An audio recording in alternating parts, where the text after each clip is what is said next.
Thank you for that. And it is 5:02. I'm going to call the meeting to order. Members of the public are invited to participate in this meeting of council by accessing the meeting, which will be live streamed on the Middlesex Centre YouTube channel, or by contacting the municipal clerk to receive a registration link to join the meeting being held electronically. Members of the public may also attend the meeting in person at Middlesex Centre Municipal Office located at 10227 Ilverton Road in Coldstream. There is one addition to the agenda tonight, being bylaw number 2022-114 for a subdivision agreement. Look now to members of council. Are there any disclosures of pecuniary interest? Seeing none, then we can go to our first item, which is the operating budget presentation. Tiffany Farrell, our Director of Corporate Services, is in attendance along with members of her team to provide an overview of the capital budget. Please see item 8.1 for the booklet and related materials. So the floor is yours, Tiffany, if you'd like to go ahead with your presentation. Perfect. So thank you, members of council, for having myself and the team on tonight to discuss the draft budget for 2023. This will be the operating portion, as last meeting on December 7th, we discussed the capital portion. Can I just confirm everyone can see my screen with the presentation? Yes, go ahead. Perfect. Tiffany, if I may, just one thing. When we were doing it last time, you said the page numbers on the bottom. We weren't able to see that really well, and sometimes it might help if you just say I'm on page whatever, if you think of it. Yep, that's great. Yeah, I will definitely do that, as well as the other directors. Thank you. All right, so this slide is just for the agenda. So what we'll be looking at tonight is the municipal budget information, some introduction to the process, the 2023 budget summary. We'll talk about budget funding, and then budget operating costs, and then a final summary for council's consideration. So I want to outline about this document with respect to the budget booklet. As discussed at last week's meeting, we do look at the entire 2023 budget as well as a 5-year capital budget, and all that information is in our budget booklet, which is available online to all of our residents. So what we will be presenting off of is that budget booklet tonight. So this page is just it's one of the introductory pages. I would like to take this time to thank all the members of the budget working group for coming together over the last few months. The budget process does start in about June of every year, and then the budget working group comes together in the fall.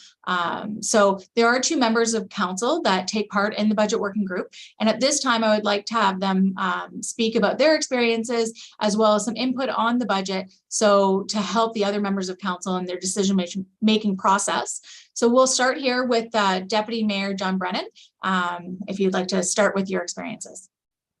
Thank you, Tiffany. It's always an experience. I have sat on the budget committee in the past, but it's always an experience because it becomes a real challenge to try to satisfy the needs that staff is trying to accomplish for the municipality, and on our side to try to keep the tax raises in line for the residents. So it becomes quite a challenge to balance the two, and it only happens with the cooperation of staff. As a council member, you're sometimes asked, for cuts that are pretty deep to some of their budgets, but they find a way to make it happen. They cooperate with us, and what we come out with is a tax increase and a balance of new and repairs for the municipality that balances everything out, and I think it works very well. I think there's a lot of input from all sides, and it's very open, and the public has a chance to get involved and see what they want to say too. So I'm very confident that the budget we've come up with this year is a good balance of what the managers and wanted to see happen, and what we as council feel we can afford to do for the taxpayers. So I'm very happy with it. Thank you. That's a tough one to follow.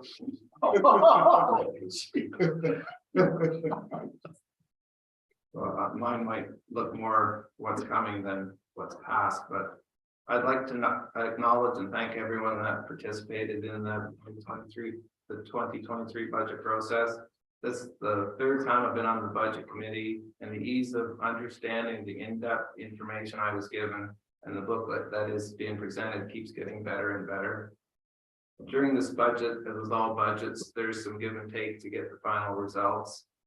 There was some specific presentations that a cost analysis over time made financial sense, but there's only so much money to go around, and the committee would have to say to the presenter that you did a great research on the subject, but at this time we can't absorb the initial cost. I hope that everyone realizes that when it comes to the operation and maintenance of our water and sewage infrastructure, that there are protocols and standards that must be met. And Eric's department are very vigilant on ensuring these standards are maintained. As I've repeated in the past, when it comes to the 5-year capital budget forecast, just because an item is in the 5-year capital does not guarantee it will happen. Which brings me to our 50-year-old Illerton Arena. It's like that dependable car you've had forever. Emotionally, you never want to let it go, but logic dictates that at some point, future maintenance costs will be put better towards a replacement. So you do some research and decide what you'd like for a replacement. Then the financial question, can I afford the payments that come with the new car? And maybe, just maybe, the numbers are not working, but a favorite aunt and uncle help to offer to pay for 2/3 of the new car. A similar process will need to occur for the Illerton Arena. Traditionally, every 4 years, MPAC does property value reassessments. Due to various reasons, the last reassessment occurred in 2016. The problem with the 7 or 8 year gap is that the increases probably will have some inequities in the values of properties, which could lead to certain properties having larger percentage tax increases than others. When reassessments finally occur, that's not going to be a very fun budget committee to be on. Which brings me to Bill 23 and the possible effects of on the 23 budget and future budgets. I was trying to think of a way to simplify Bill 23, and my mind drifted towards Lewis Carroll. What if Alice had 10-foot tall rabbits? Rational thought dictates there's no such thing, but would they be happy rabbits or would they be angry rabbits? Could Alice control them? Could she afford to feed them? And if the rabbits went forth and multiplied, would they destroy the environment? The past 2 years, our municipalities experienced considerable growth, which increases revenue, but also comes at some increased cost. The net as a result has been it's tempered the tax rate increases. The growth in 2022 helped with the 2023 budget. Going forward, the probable downloading cost of Bill 23, a slowdown in the economy combined with inflationary pressure makes me feel that a storm is coming. I have a feeling that this is the easiest budget that our 4-year council will have to deal with. In summary, I'd once again like to thank all the staff that participated in the budget, and a special thanks to our treasurer Tiffany and my budget counselor partner, Deputy Mayor Brennan. Thank you.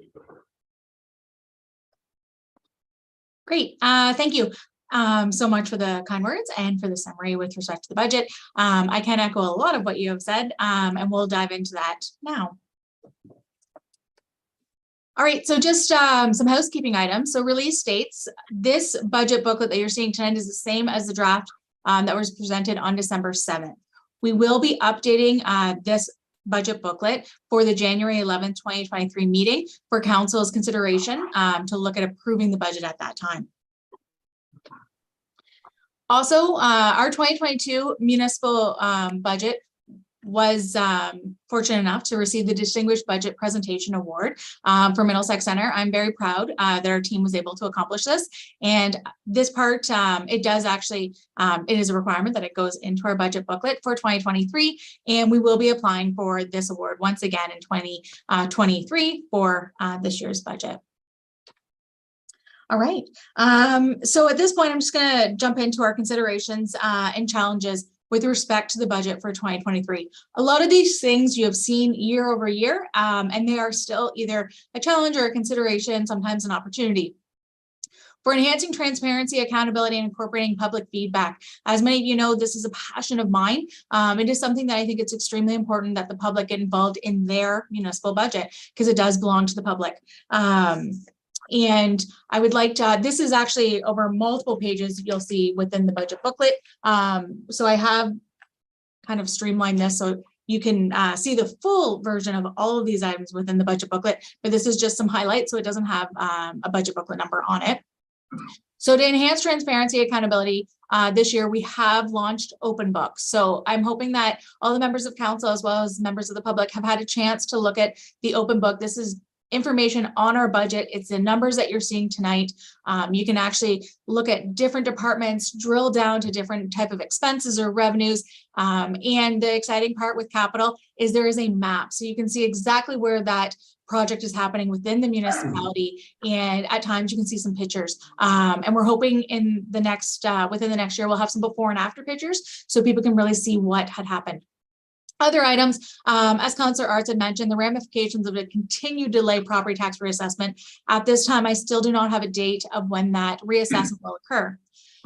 Additionally, also Bill 23, as Councillor Arts had mentioned as well, this will have significant impacts on our budget, not so much in 2023 for Middlesex Center as our budget doesn't have anything for like our DC study isn't updated until 2024. So some of the items aren't applicable until that time, but it will have significant impacts in 2024. And that will probably be its own budget line so that council and the public can clearly see what taxpayers will be paying for growth.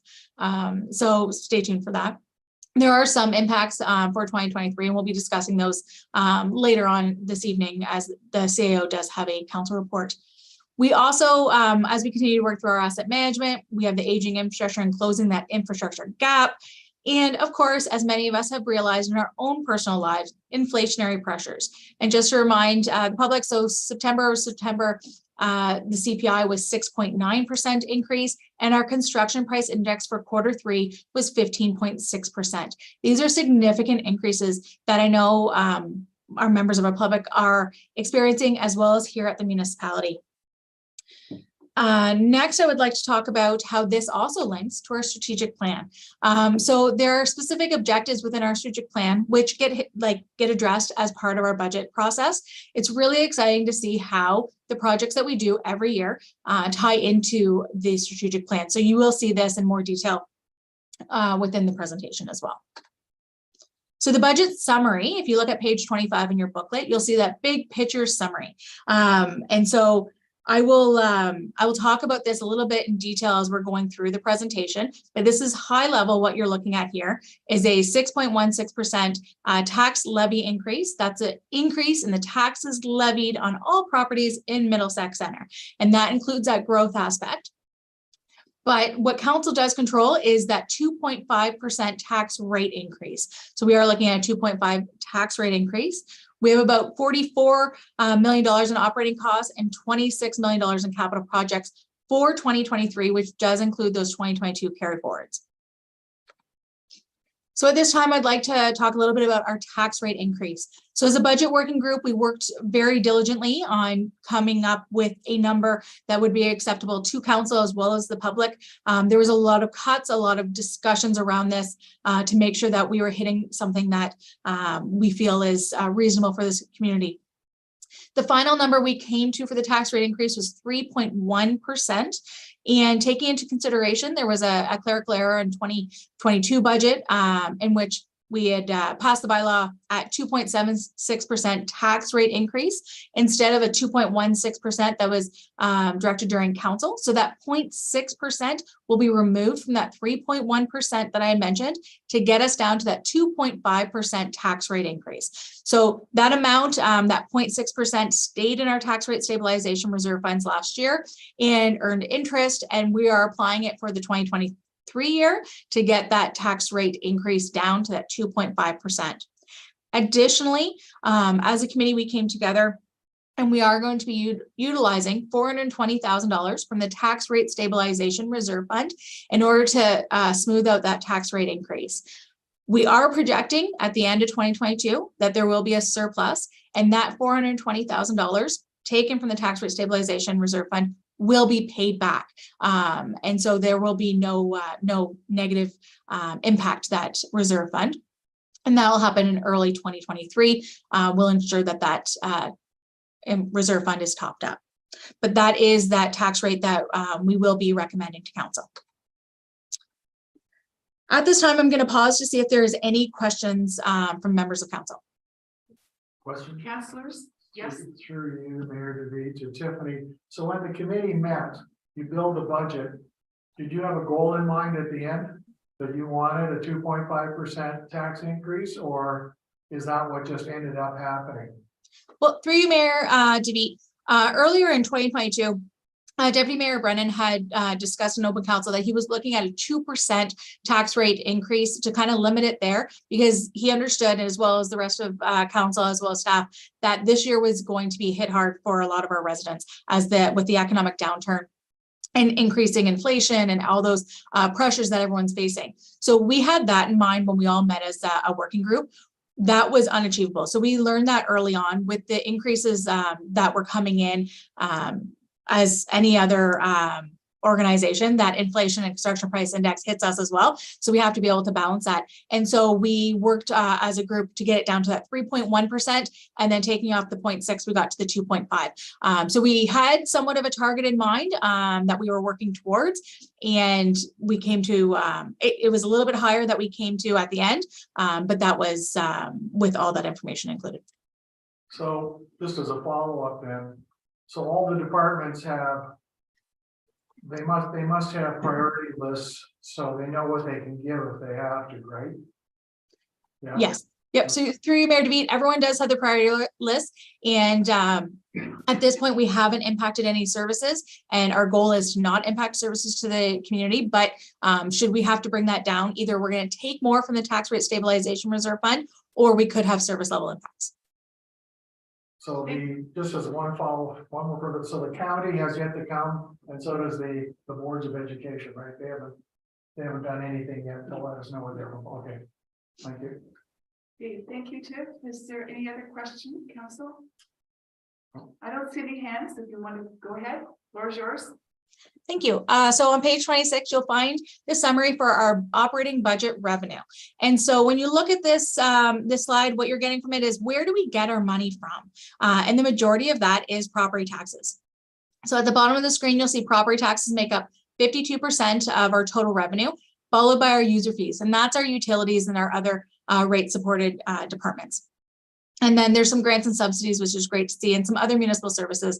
Other municipal services, what we're looking at is things like our lottery licenses and marriage licenses and interest and penalties. And they make up a smaller 5%. So here you're just seeing with the tax rate, that 2.5% and how that is calculated. So our tax rate, just to remind the members of the public and council, is dividing the tax levy required by the total municipal property tax assessment. So our tax assessment, once again, there was no reassessment, but we do have growth. We are fortunate with respect to our municipality is growing, and so there is more property tax assessment within our municipality. And so we had that 2.5% tax rate increase. So this slide will outline on page 71 our total assessment breakdown. And this is just looking at your assessment figures. So right now we're talking a little bit about property taxes to give some more information when it comes to our biggest source of revenue. But here is just the assessment breakdown. And then below on page 72, you'll see the other chart that's actually the projected assessment revenue. So although there's different classes that make up the higher amount of assessment, this would be where a majority of our revenue is coming from. So 78% of our property tax revenue does come from our residential properties. A smaller amount does come from, say, commercial and industrial and pipeline, where farm makes up the second highest at 11.5%. So this is our overall assessment by property tax class, and it's on page 197. This is actually information from our financial position analysis. So when we're looking at some of our ratios, and this is outlining our assessment growth, our non-residential portion of the tax base. So this is one of those things where we talk about those considerations and challenges in Middlesex Center. As mentioned, residential makes up the majority of our tax base. However, we are trying to grow that commercial and industrial tax base, and you'll see over the years there has been some growth. It's just not very stable. So this is something that we want to really target. And I know it's a goal of our CAOs as well as members of council in order to get that type of business within Middlesex Center to kind of have a more diverse assessment base. And this slide here is just outlining our tax rates over time. So it's an information slide on page 186 of your booklet, and it'll show you your tax rates over time, as well as our tax rates for the county and school boards over time. And as Councillor Burrs had mentioned, the county tax rate will not be released until probably about March or April of 2023, as they don't start their budget until the new year. And then the school boards, we have not yet heard either. And so you'll see how that all comes together for that overall percentage increase in tax rates for somebody paying taxes in Middlesex Center. And then these charts are just here for more information purposes to kind of compare what our tax rate is. So tax rates are very individual to each community. So it is based on your assessment, base and what property assessments you have within your community, what you need to do. Every community is made up a little bit differently. It is like comparing apples and oranges. There's a lot of the same stuff that we do. However, how the money is utilized can vary between municipalities. So you'll notice here within the county of Middlesex, we are the second lowest with our tax rates. Only the municipality of Thames Center is lower than us. However, with our new comparators that we're looking at, and you'll see that when you're looking at the financial position analysis, we are actually right in the middle. So we're hitting that middle target. I think we're 5th or 6th out of the 10 or 11 of us, and that's on page 188 of your booklet. So our tax rates, they seem reasonable in comparison to our other municipalities. Now, our water, wastewater, and stormwater fees. So this is when we're talking about those user fees. These are user-paid departments. And so this makes up the second largest portion of our revenue. So it's very important that we kind of outline what this looks like. So if council and the public remember, at the December 7th meeting, council approved the increases for wastewater and stormwater at 4% and 3% respectively. And water rates are remaining stable again for the 2023 year. So you'll see here there's some an annual combined fees for water, wastewater, and stormwater outlined based on an average annual usage. So you'll be able to kind of take a look to see what could be happening to your overall bill. It's a little over 2% when you average all the different services over the prior year. And then finally, our waste management fees. Those are increasing by about 5%. That was also approved on December 7th in our fee bylaw. With respect to the small bin, medium bin, and large bin, those waste bin charges that you will see on your property tax bill that you receive in August. So that 5% increase is due to increases in the cost that municipality is paying from BRA, Blue Water Recycling Association, for the cost of the services. So those are passed on to the users as well. And our bottom line here is the impact on the ratepayers. And so when we're looking at the municipal fees, we look at a average residential property owner assessed at $400,000. So once again, that's the average assessment from 2016. So I know 400,000 in Middlesex Center might not be the average home price, but it would be the average assessment. And then we're also looking at average farm property owner at $1 million. And so you'll see here what those changes would look like. So based on that 2.5% tax rate increase, there are no changes in reassessment. So that is null. The only time your assessment will change is if you had a change to your property, like an addition, if you added a shed, a garage. These things can change your property assessment. But since there's no reassessment, the average stayed the same at $400,000. Your municipal property tax is looking at about $63, water, wastewater, and stormwater fees about $40, and the change in the waste management fee of about $6. So a residential, average residential property tax could change by $109. And when you look at the farm property, it could be about $45. And this is just a reminder that this is only your municipal taxes for Middlesex Center. This does not include the school board taxes or the county of Middlesex taxes.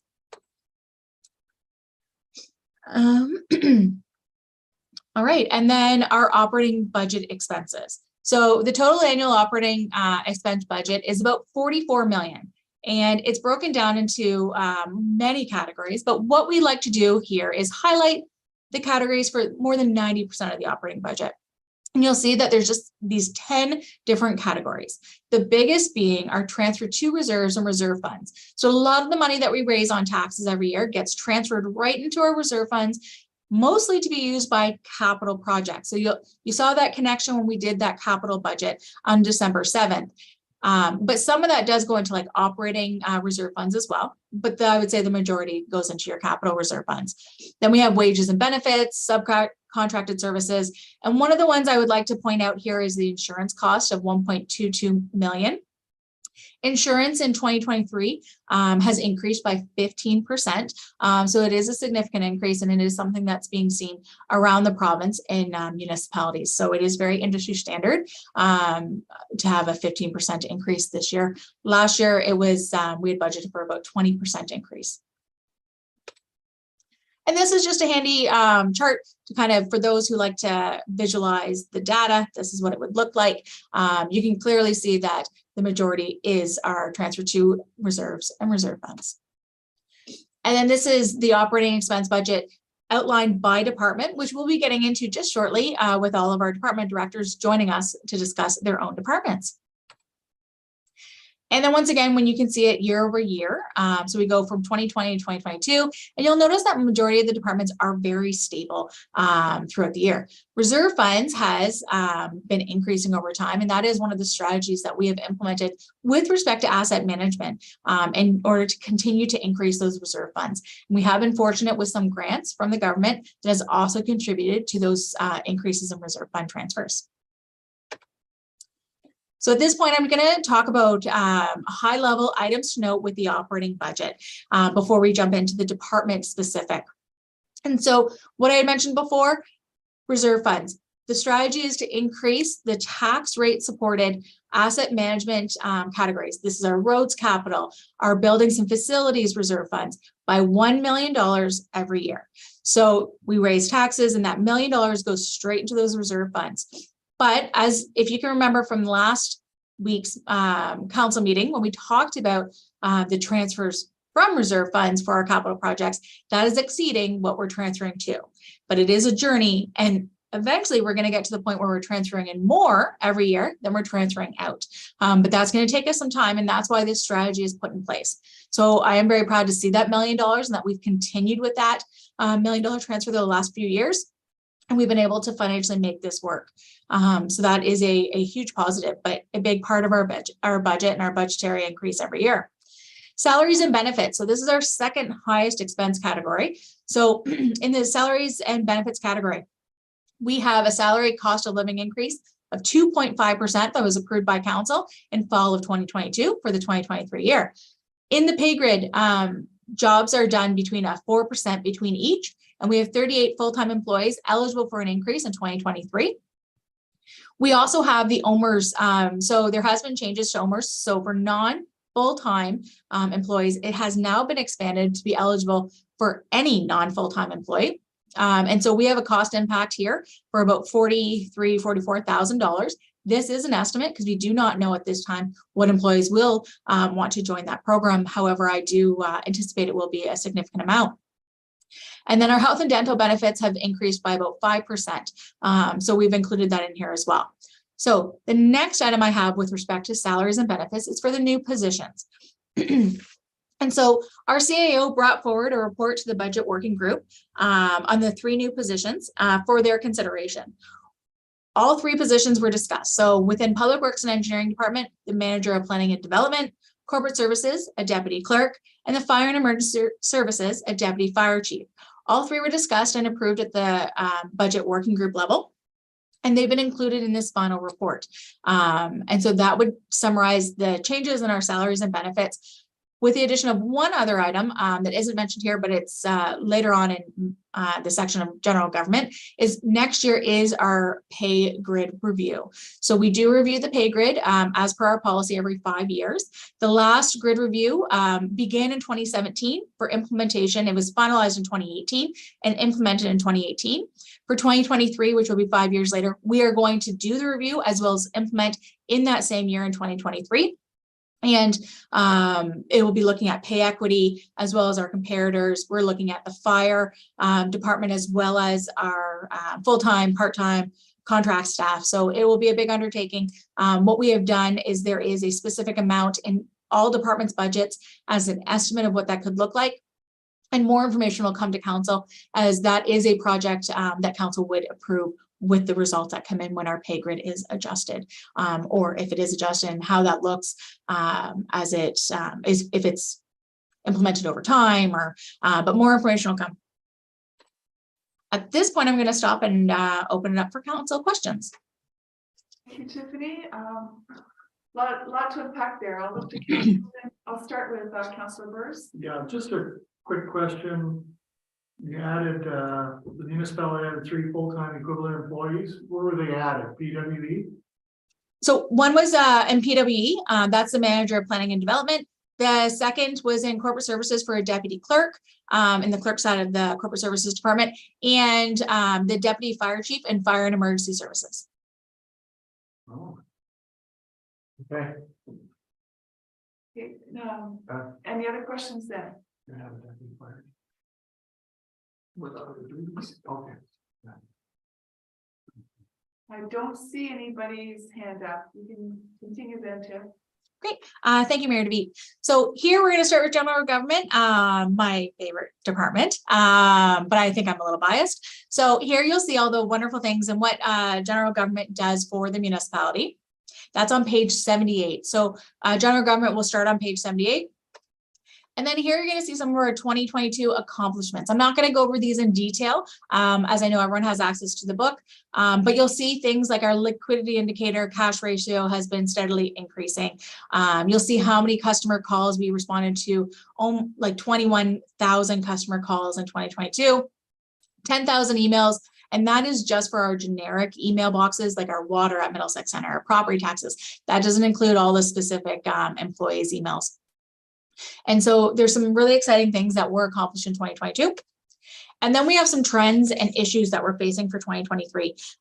So a lot of these you've seen earlier when we look at the considerations and things that are impacting all the departments. For corporate services, specifically, this is not something that's new and it's hitting us all, is managing cybersecurity corporate-wide.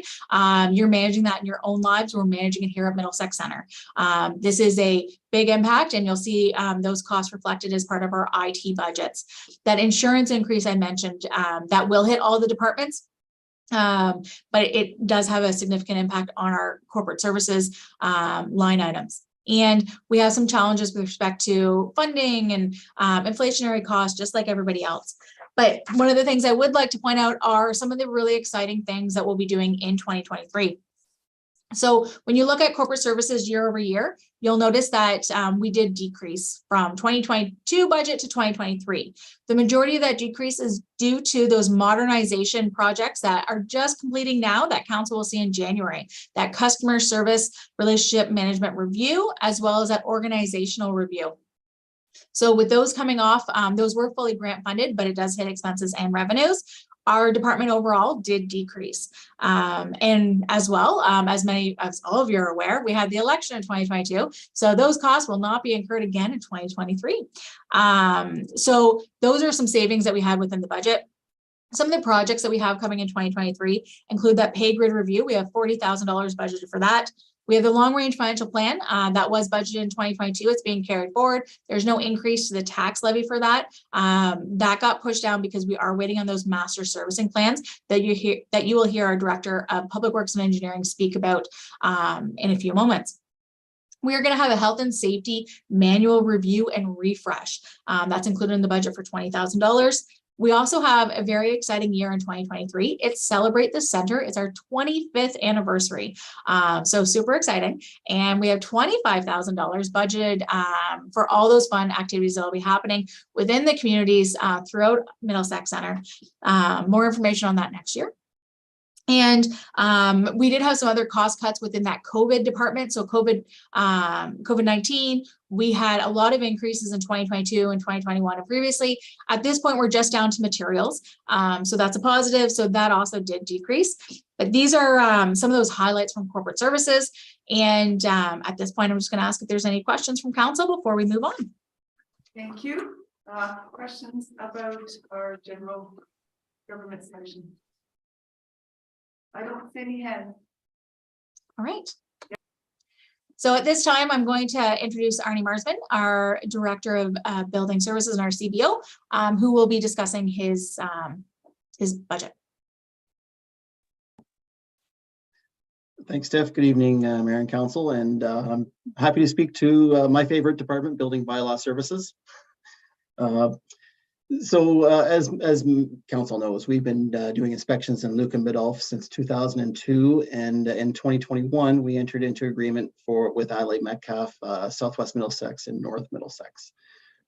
Also, due to the increase in building activity, we brought on bringing on those 3 additional municipalities. We brought on 3 additional inspectors and an admin assistant to help the department cope up with that activity. Within the first 3 quarters of 2022, we've issued 584 building permits in Middlesex Center, valued at $137 million. Both numbers fell short of last year's pace, but they're still respectable numbers historically for Middlesex Center. And for bylaw enforcement, we've inspected over 150 complaints that we've jumped into. For staffing, our headcount. Headcount is nearly 9 full-time equivalents. The 9th is an 8-month co-op temporary position, and this is expected to remain the same going into next year. Okay, Tiff. Some accomplishments for 2022. We've established an online backflow prevention program coordinated by a third party, BSI Online. We've also created an accessory building brochure to assist the public in obtaining building permits for accessory buildings. It has helpful building permit information. We've also initiated a temporary agreement with Thames Center for Chief Building Official Services. And happy to say Building Division is 100% funded by user fees. So that's certainly an accomplishment we want to continue every year. And this table illustrates construction totals over the past 3 years. Will be further discussed at our year-end report in January. So next page, Tiff.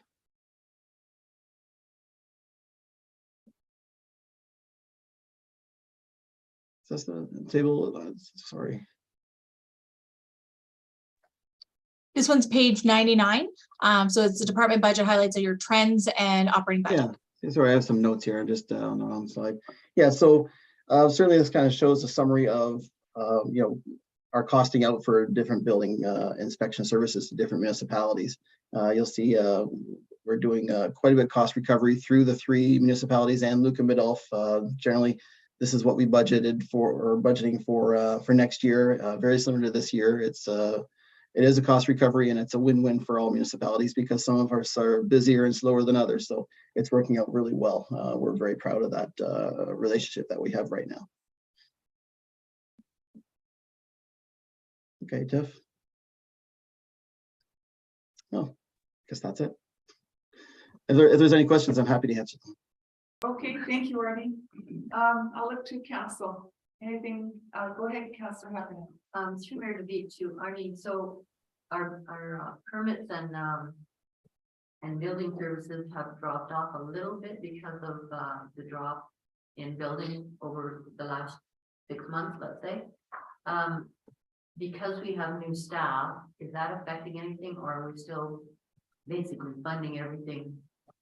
Like their salaries are being funded through when we go to other municipalities? Sure. Great question. Through the mayor, that's a great question. Yeah, the first half of this year was extremely busy, and geez, we almost made budget for the first half of this year.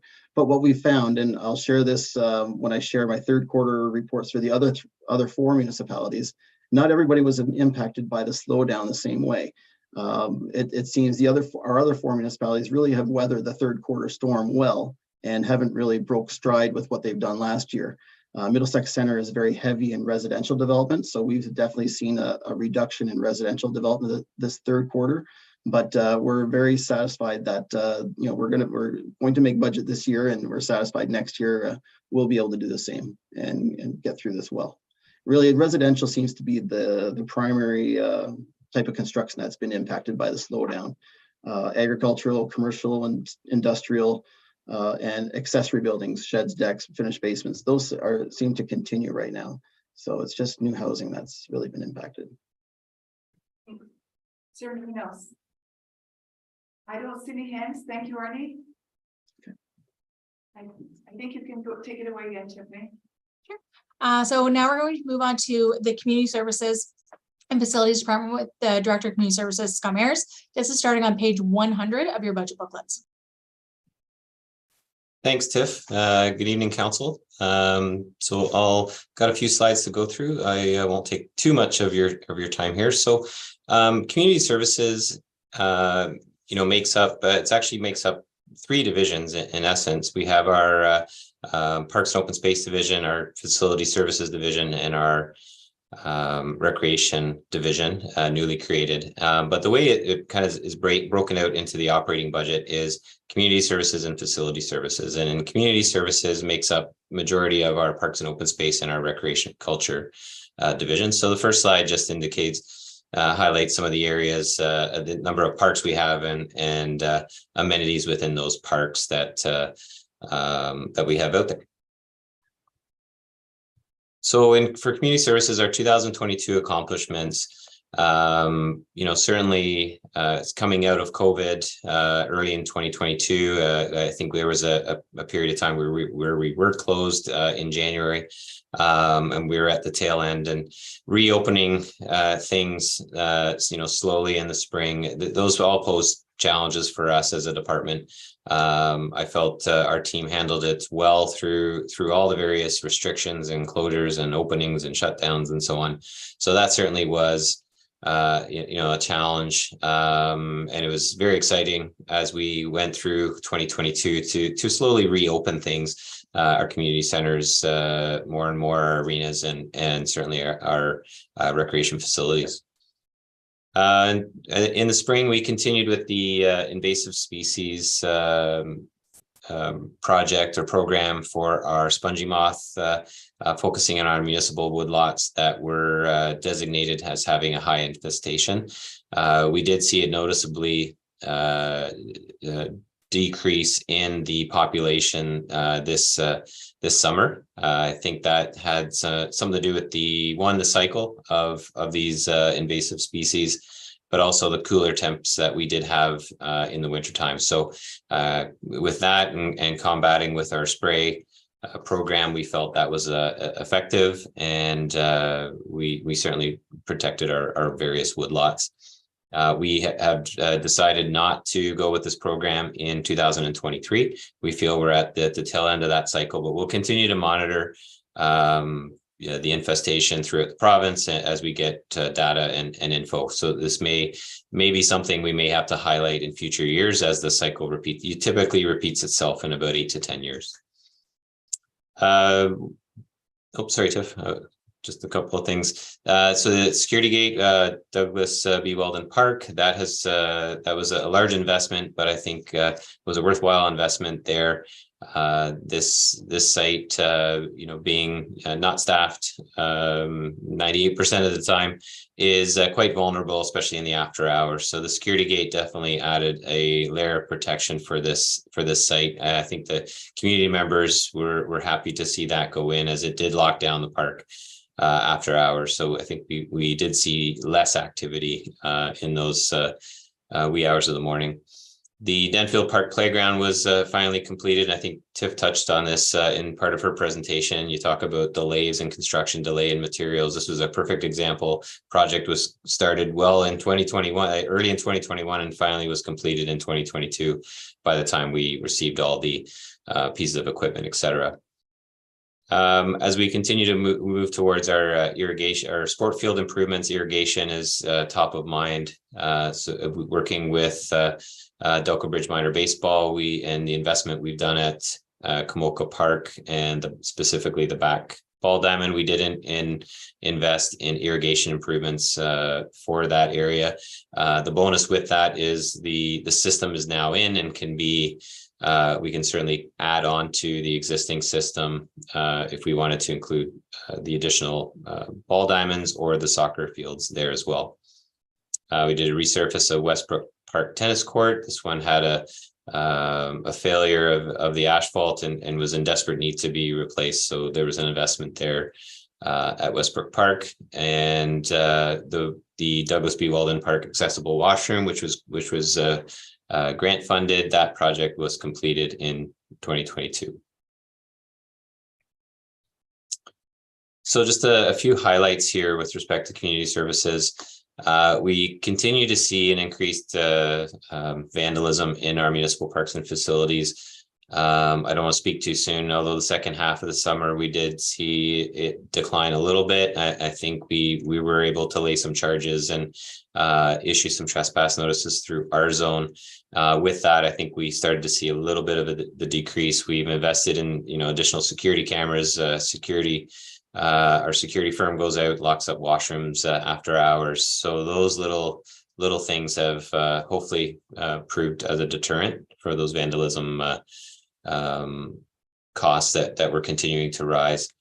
Of course, we're still as Tiff noted, materials and construction costs are continuing to rise. There's certainly more and more demand coming out of COVID, and I think people are anxious to get back to regular programming. There's more and more demand for those passive, especially the passive recreation amenities like our trails, tennis court areas, pickleball, cycling, those types of things. And then there's also the increased demand for our programming, both for youth and for adults and older adults specifically. We heard that through the Community Services Master Plan study. We heard very clearly a lot of people don't want to travel to London anymore. They want things in their own community. So that was heard loud and clear, and we've started to implement some of those changes. Some of the service level changes that we've had here is that we're working towards is the implementation of an online facility and registration booking software. We are still working through the online facility implementation. There's a little bit more work needed there, but happy to say we launched the registration booking. It is now active and online as of yesterday. So the programs that are listed in the winter session starting in January, that online registration tool is there on our website under our recreation tab. So we're excited with that. That will help us as a staff facilitate those recreational programs. We have added additional youth programming at the Ilderton Community Center. In the Ilderton community, utilizing the Ilderton Community Center, the youth center in Ilderton Arena, et cetera. We have new partnerships with Boys and Girls Club of London. I've spoken of that in the past with our youth center. This has been a very positive partnership with respect to the amount of programming that they can offer, and with our support from the facility side of things. So it's been a very unique partnership. As well as the Ilderton Minor Soccer Club in doing some indoor soccer program for youth, and partnerships with the Optimist Club of Kamoka Kilworth on a donation for the new playground at Kamoka Park. Of course, we have many initiatives now. We've finished the plans, now we're ready to execute. So we have a number of initiatives and recommendations that we'll be working on over the next year or two in the Community Services Master Plan and the Age-Friendly Community Action Plan. So that's just a quick snapshot of the, as you can see, it's majority parks, and you see the recreation down at the bottom. The just highlighting Weldon Park, that one is high this year only because we have a number of operational grounds maintenance tasks that we have identified through the operating budget through that. So that's why it sits a little higher than maybe what you have seen in the past. Facility services. So this is kind of the list that we look after here as a department and as a division.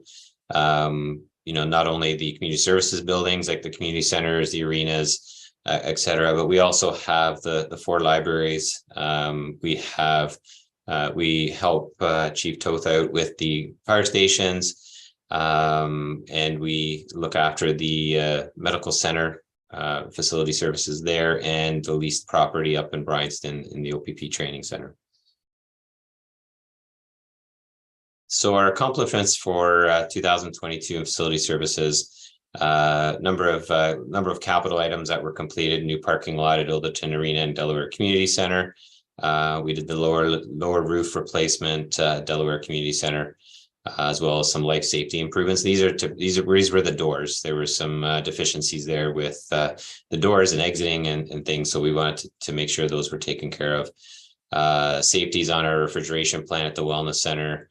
A few items in our rebuilding our Ilderton Arena compressors. Again, ammonia detection in Ilderton. So as you can see, we've had to invest a little bit in some safety items in both our refrigeration plants, and these are just things that come up. They're due. The safeties are due at a certain interval. Could be a deficiency noted through the TSSA or our refrigeration contractor. So trends and issues for facility services. We've really struggled this year to find staff, part-time staff, specifically our custodial or our caretaking staff. We've had to go to market quite a few times to try and find individuals. So that has proven to be a bit of a challenge, where in the past we had so many to choose from. Now it's really difficult to fill these positions. As Tiff alluded to, the insurance costs make up a big portion of the facility budget that we see. So those are certainly increases, and the utility costs as well, material costs, etc. Climate change. I think, as we start looking at projects, we want to make sure we're continuing to put that sustainable lens on, or that energy efficiency lens to it, which of course come at a cost as well. And we're starting to invest in, smart building technology. We have an upgraded BAS system at the Wellness Center. We have BAS system here at Coldstream Fire Hall. So we are looking at some of those smart building technologies as we make some changes at some of the centers. We've increased our building security, whether it's our security cameras, our key fob system, security patrols. We definitely have a much tighter grip on who's entering and exiting our facilities, and so they're definitely in a better protection mode. Our level of cleaning, I think, has always been quite high, but coming out of COVID, it had to be amplified. Certainly there's new protocols, cleaning protocols when it came to COVID. So we want to continue with those. It's a service level that we've exceeded, and we want to continue to meet that. Of course, we're always keeping our finger to the pulse with respect to COVID and some of the impacts there. And then lastly, the capital project discussion. We spoke a little bit about this last week. We are continuing to work through some options for council to consider with respect to perhaps extending the life of the arena beyond next year, so maybe perhaps for another 10 to 15 years. So we are looking at some options and what those costs might be, so that council can make an informed decision as we move through this project. Obviously it's certainly a needed amenity. We've have the surveys and the consultation and things. We know that's an important amenity for the community. but we do want to be smart in how we strategically maintain the existing pad. There's a few things that may need to be done. So we're going to be bringing some of these options in the new year to council for consideration to look to the long term. And then again, that's our snapshot for our facility operating budget. I will note, you know, if you look at the wellness center at 1.8, that's our total cost at 1.8 million. However, the cost of the tax levy for the wellness center is $145,000. So, you know, highlighting that building does very well in revenue. We're likely going to be well over $1 million this year in ICE revenue, plus other areas. So that building is doing really well with some of its revenues coming in and trying to manage those expenses. So happy to answer any questions. Okay, thank you, Scott. I'll look to council then. Anything on building or community services or the facility services sections? I'll start with Councilor Burns. Are we hammering the fob area of all the buildings now, Scott? Through the mayor, yeah. Every community center fire hall is on the key fob system. That does work out well. We have a number of we have a master key list that we maintain for certain individuals, and there's folks on service clubs and minor sport, et cetera, that would have access. We have the ability to limit that access through you know, the daytime hours, let's say, and not necessarily all hours. This works well also for our community hall rentals. So if somebody rents a community hall, we don't necessarily have to schedule a caretaker to go and open up the doors. That renter is provided a 5-digit code. It would be a temporary access code for them to utilize through the rental. And again, it automatically locks at the end of the rental. So we are putting these systems in to help better secure the facilities. Yeah, good. Okay, any other comments, questions on the operating budget? Okay, that's everything for you then. I think I've checked 3 boxes. Okay. Tiffany, if you want to move us to the next section then? So Colin Toth will be the Director of Fire and Emergency Services presenting on his department. Awesome. Thanks, Tiff. Through you, Mayor to Council, thank you for giving me a little bit of time here. I appreciate it. We'll start on page 117 and we'll start with some stats and some accolades. So first off, Fire Services is comprised of 115 firefighters and 3 headquarters staff. That includes myself, my fire prevention officer, and my public educator and fire service administrator. So I just want to throw some accolades out to my professional staff in that they do a great job throughout the year, and through COVID and this time they've really proven themselves as a worthy force. And I would definitely hold them up to any career department any day. So in 2022, we had, to date, we have responded to 425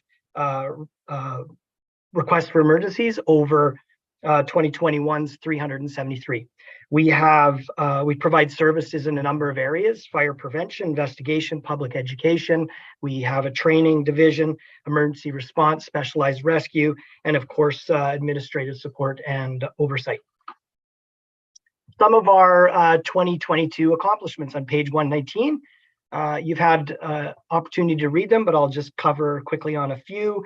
We continued to supply our firefighters with proper equipment to do their job safely and effectively, but in a very cost-conscious way.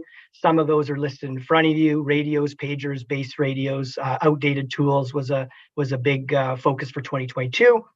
Ongoing training as per regulation, enhanced partnerships with Elgin County and Fire Marshal's Office.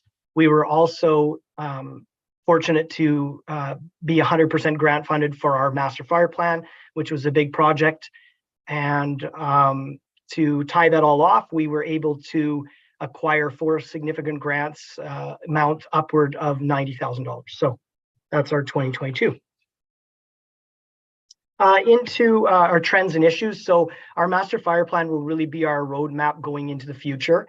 And with that said, fire services is definitely not impervious to the growth. And we do have a response increase of over 10%. So we need to ensure that we fire services continues to grow into 2023. So a couple of the items that will be presented to you in February of 2023 when we bring forward the master fire plan. Our recruiting and retention is a big key concern of ours and a growth related concern, as is response modeling and development.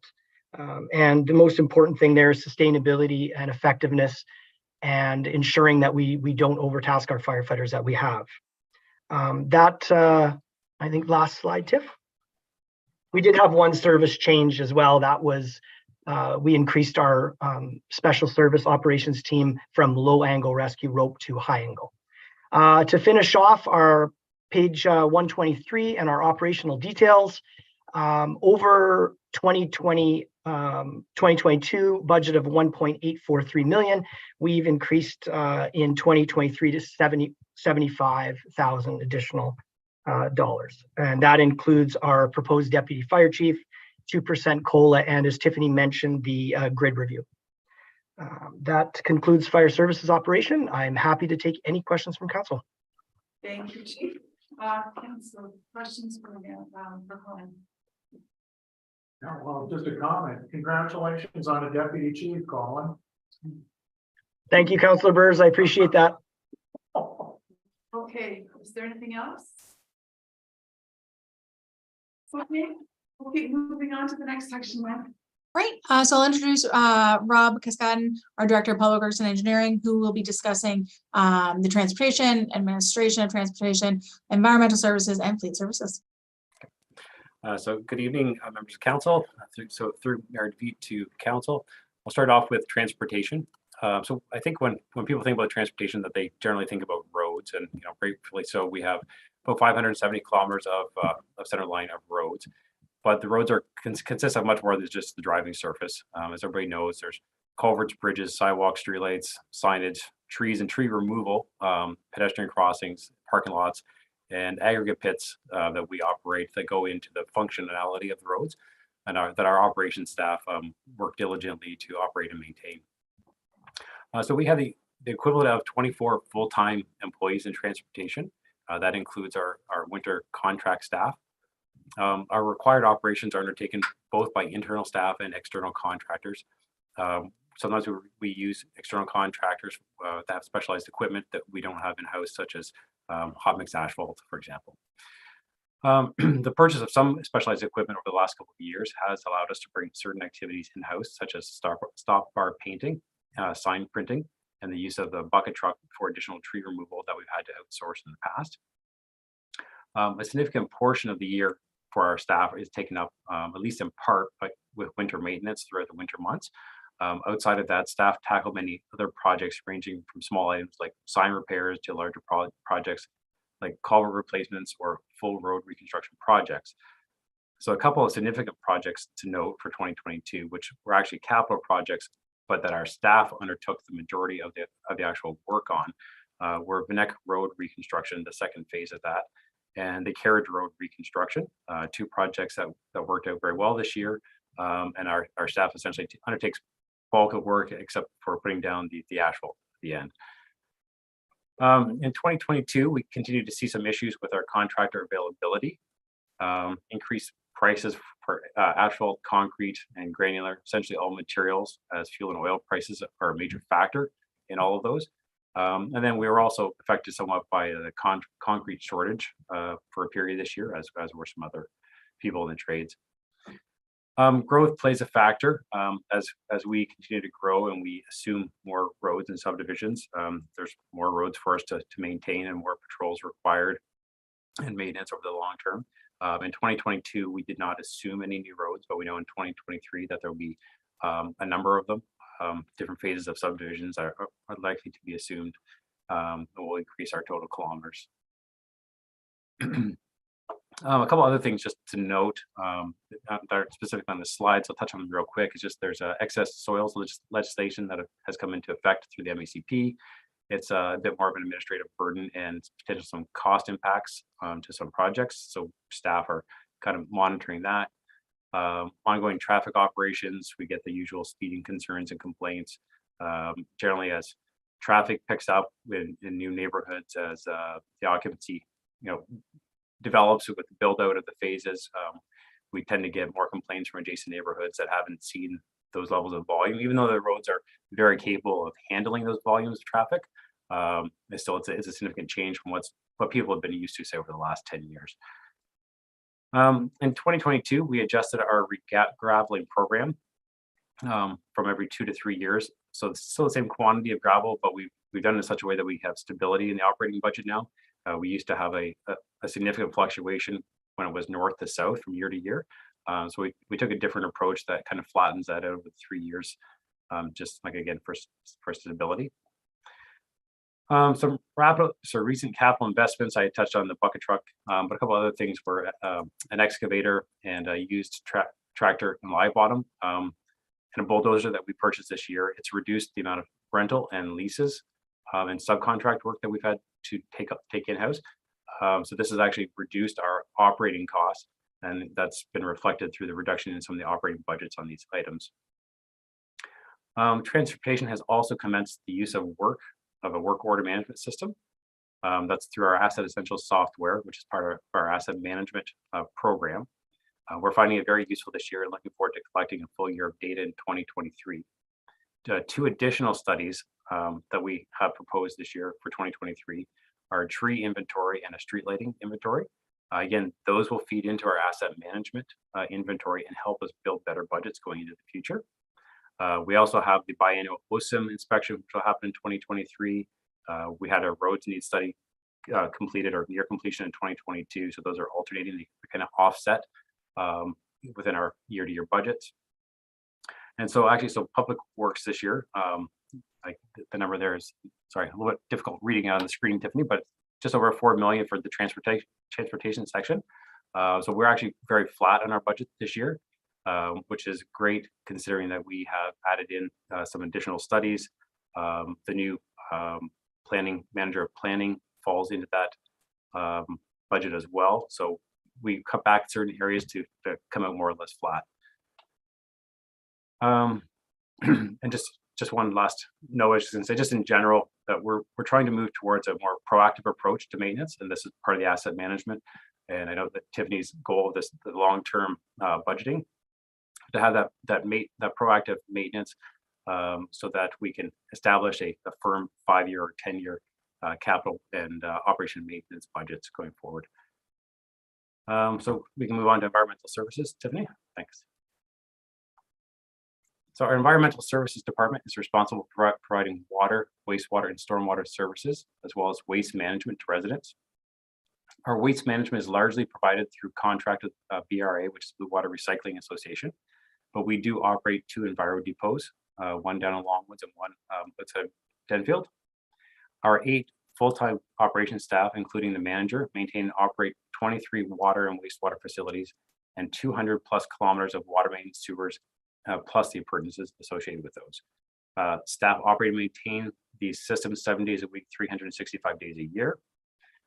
In addition to the daily regulated activities that they complete, they also undertake repairs, preventative maintenance, and support development through overseeing the commissioning of new water mains or new connections to those water mains. Move to the next slide, please. Thank you. So a couple of things to note for this year. Again, this was a capital project, but a very significant one that ties into our operations is the Delaware Kamoka Interconnect project. It went live in November of this year. So this ends our water purchasing from the City of London in order to supply Delaware. The supply to Delaware now comes from Kamoka, which comes from the Lake Huron primary water supply. So there are operational cost savings for that, which have already been accounted for in our long-range financial plan for the water that was completed in 2021. Some of the things of note was just some software upgrades that were completed in 2022 to monitor and maintain databases. Just give us improved data access, and improving some of our maintenance service agreements with some of our contractors. Some issues that we've seen this year on the environmental services, not unlike other departments. We've seen cost increases for chemicals and other items, including fuel surcharges on certain items. Contractor availability was an issue and or response times in certain situations. We worked through them, but that was an issue a couple times this year. And then delays in delivery for equipment and parts. There are some items that, although in some ways, some things have gotten better, some have actually gotten worse. There are lead times on some items that are several months. There was something recently I know Eric was looking at that they told him if he wanted a new one, it was probably 2 years. So with that in mind, we are looking at critical components and we'll be making decisions whether there's certain items that we should be proactively stocking spares on to have on hand, or even working with another municipality that may have similar or the same models where we could say share a spare. So that's something that we'll be looking further at in 2023. So we'll continue to work efficiently to minimize the future rate increases while recognizing that spending money on maintenance now in the right times in the right places will reduce future costs. So the budget you can see up there for water, wastewater and stormwater is over 10 million. That takes into account the transfers to reserves. So looking at that number, it's a little bit hard to break out, but so a significant portion of those, I think it's almost $3.4 million, being 4.4 with the stormwater, actually gets transferred to reserves. Similarly to transportation, water, wastewater assets, we're being set up in asset essential software, and we'll continue that into 2023. Similar to transportation, that will help us with having better data to build better budgets into the future. And just wanted to touch on the master servicing plan is underway. In 2022, it'll carry forward in 2023, similar to the transportation master plan. It's going to build a roadmap for future expansion and upgrades that will impact future operations. So we do intend to prepare a long-range financial plan for wastewater and stormwater. I know Tiffany touched on earlier. After the master servicing plan is complete or near complete, and we'll also review the water long-range financial plan at the same time to confirm that there's been no major changes over those 2 years, and to help establish projected rate increases over the next decade. And sorry, Tiff, we can go to fleet now. Thanks. So fleet be a bit shorter here. So our two talented mechanics are responsible for repairs and preventative maintenance on all of our fleet and equipment in all of our departments. The majority of our fleet repairs are completed in-house, but some are outsourced depending on the type and repair workload. So our mechanics and supervisors, they prioritize repairs and ensure excellent service to all departments.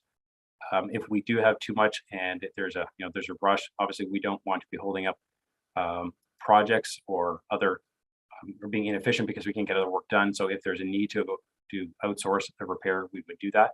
But typically we try to do everything we can in-house. The cost of fuel, oil, and parts was definitely higher in 2022, but this had been budgeted accordingly. As such, there's little change in the 2023 budget in that respect. The availability of parts and delivery time has improved, but it has not returned to pre-COVID levels yet. And I'm not sure when that will happen, if that happens. Equipment and vehicle deliveries still have a fairly significant lag time if they're not available on the lot. When it comes to larger pieces of equipment like tandems, those we're still looking at like 18-month or more delivery time. So those are very significant. The smaller trucks are the ones that if they're, so now they're on the lot sometimes, so it's quite quick. And then of course, insurance costs affects all departments, but we still see double-digit increases. So that has a significant impact on our overall budget as well. And then just to touch on very quickly, staffing, as mentioned earlier. So the budget includes one new body in public works and engineering to be the planning or development manager. That the intent is to hire that person for that position to assist in facilitating the development approval process to the benefit of both Middlesex Center and those looking to develop. And I'll stop there. I think I sped through that fairly quickly. So, but if you have any questions, I'm happy to answer. Thank you, Rob. Sorry about that. I forgot about fleet. I'll look to council then. Any questions? Go ahead. Thank you. Through the mayor to Rob. Rob, is there at some point here we're going to start looking at another mechanic?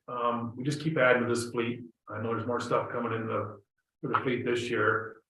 Or should we be looking at maybe even hiring an apprentice at some point to get him trained, because I don't know how two mechanics can actually handle what's coming down the road here down in the long term.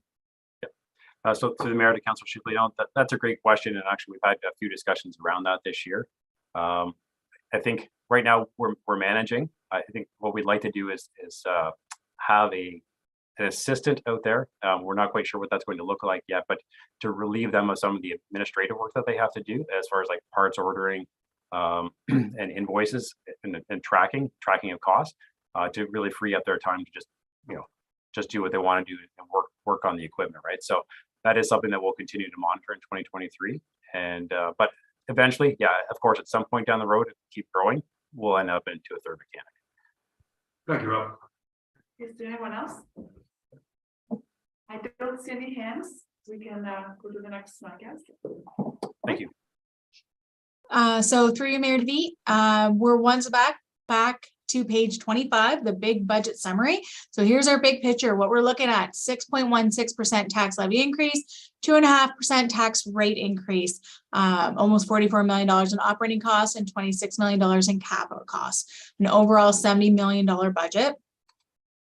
So what does this mean? This is what our taxpayers want to know. What is our impact? So looking at that $400,000 residential assessment, we're looking at for taxes about a $63 change year over year. When looking at that farm, about $1 million, we're looking at a $39 change year over year. When we break that down to a monthly amount, our residential increases are looking at about $5.25 a month, where our farm increases are looking at about $3.25 per month. So this is our snapshot of the budget and what it's going to increase for our 2023 year. So that does conclude our 2023 presentation. There's some final consideration. Obviously, as the year progresses in 2023, we will continuously be monitoring the budget. Council does receive budget to actual reports monthly with respect to operations and quarterly with respect to our capital projects. We do have some outstanding items. I have received the Ontario Community Infrastructure Funding information that will be included in your January 11th, 2023 budget package. We have some federal and provincial grant opportunities that have been applied for or at the discussion level will be applied for in 2023 that are not included. If they are not confirmed, they will not be included in the budget. We have some final amounts from our conservation authorities at this time, so that should be updated in January. We have received the impact report, so that'll be updated in your January. And Bill 23, as I say, we'll discuss and later on this evening, some of those impacts. Once again, the biggest impacts for us will be 2024, but there are financial impacts in 2023 that you'll see. And we have received the final BMA study today, so I will be updating that information for January. At this time, I will open it up to questions from council. Thank you. Last questions, anyone? Excellent budget work. Okay, excellent. I don't see any hands, so I'm going to echo Councillor Burrs's comment. The book is so comprehensive and the detail is there and it's cross-referenced and you can divide everything out.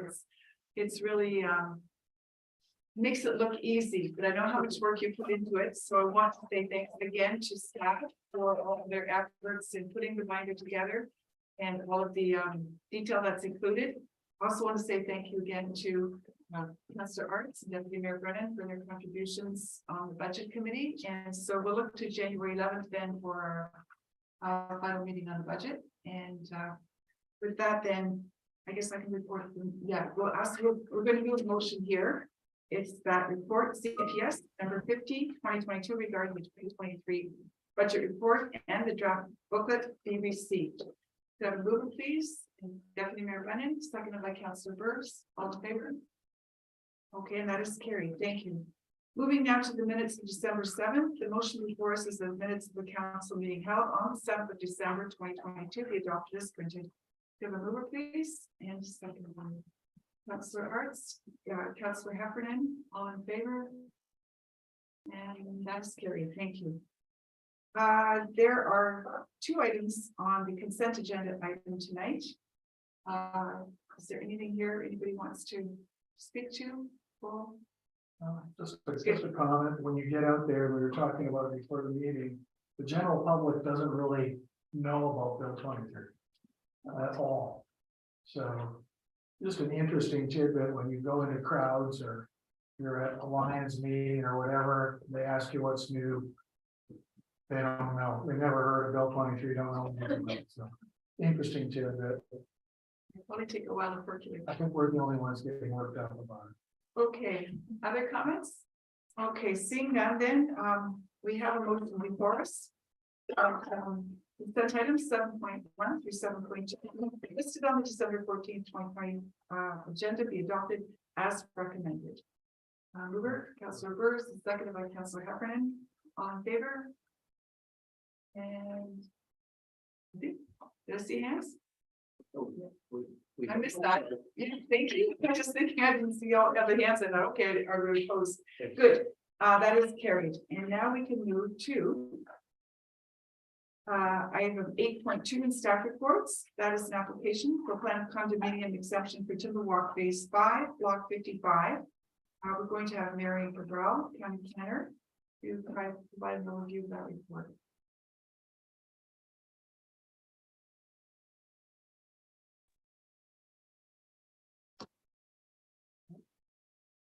The floor is yours, Marion, whenever you're ready. Thank you, Madam Mayor, and through you to council. So I'll just quickly share my screen. All right, so the purpose of my staff report is to request council to pass a resolution in support of a condominium exemption request for the development of Block 55 within the Timberwalk Phase 5 subdivision. The effect of this application would permit the development of 31 vacant land condominium units on 1 hectare of land without going through the comprehensive draft plan condominium process. So Block 55 was subject to several public review processes as a result of previous development applications. So this includes the zoning bylaw amendment for the entire Timberwalk development, as well as the overall plan of subdivision. Currently, this block is being reviewed by staff through the site plan approval process. So the condominium exemption process is used to help streamline development approvals, or specifically condominium development approvals, where there has been considerable review of the subject land and of the development through other Planning Act tools. So by providing this exemption, the applicant will still need to obtain site plan approval with the municipality, but they will be exempt from that draft plan approval of the condominium and may move directly to final plan approval. So in this case, the development was again considered through the draft plan approval for the Timberwalk Phase 5 development, through the rezoning application, and now through site plan approval. So planning staff are satisfied that an exemption is appropriate in this instance, since additional approvals would not provide any benefits. And as a result, planning staff recommend that council pass a resolution showing support of the exemption from draft plan of condominium approval for the subject land, and that it be forwarded to the County of Middlesex for consideration. Thank you, and I'll be happy to answer any questions. Okay, thank you for that, Marion. We have Alex Hassan, or pardon me, Hassan in attendance on behalf of Sipton Properties to comment on the application. Would you have anything to add to the report? Or? I just wanted to note that I was here this evening on behalf of Sipton, and if council does have any questions, then I'd be happy to answer them as well if they're kind of more suited to the developer versus municipal staff. So thank you for your time and consideration of the application this evening. Okay, thank you, Alex. Is there anyone from council that needs clarification? Councillor Burrs, go ahead. Thank you. Under analysis, is it Marion? Marion? Okay, Frank. Make a comment here, municipal staff are currently addressing outstanding zoning and engineering matters through site plan review, and it will be reflected within a development agreement.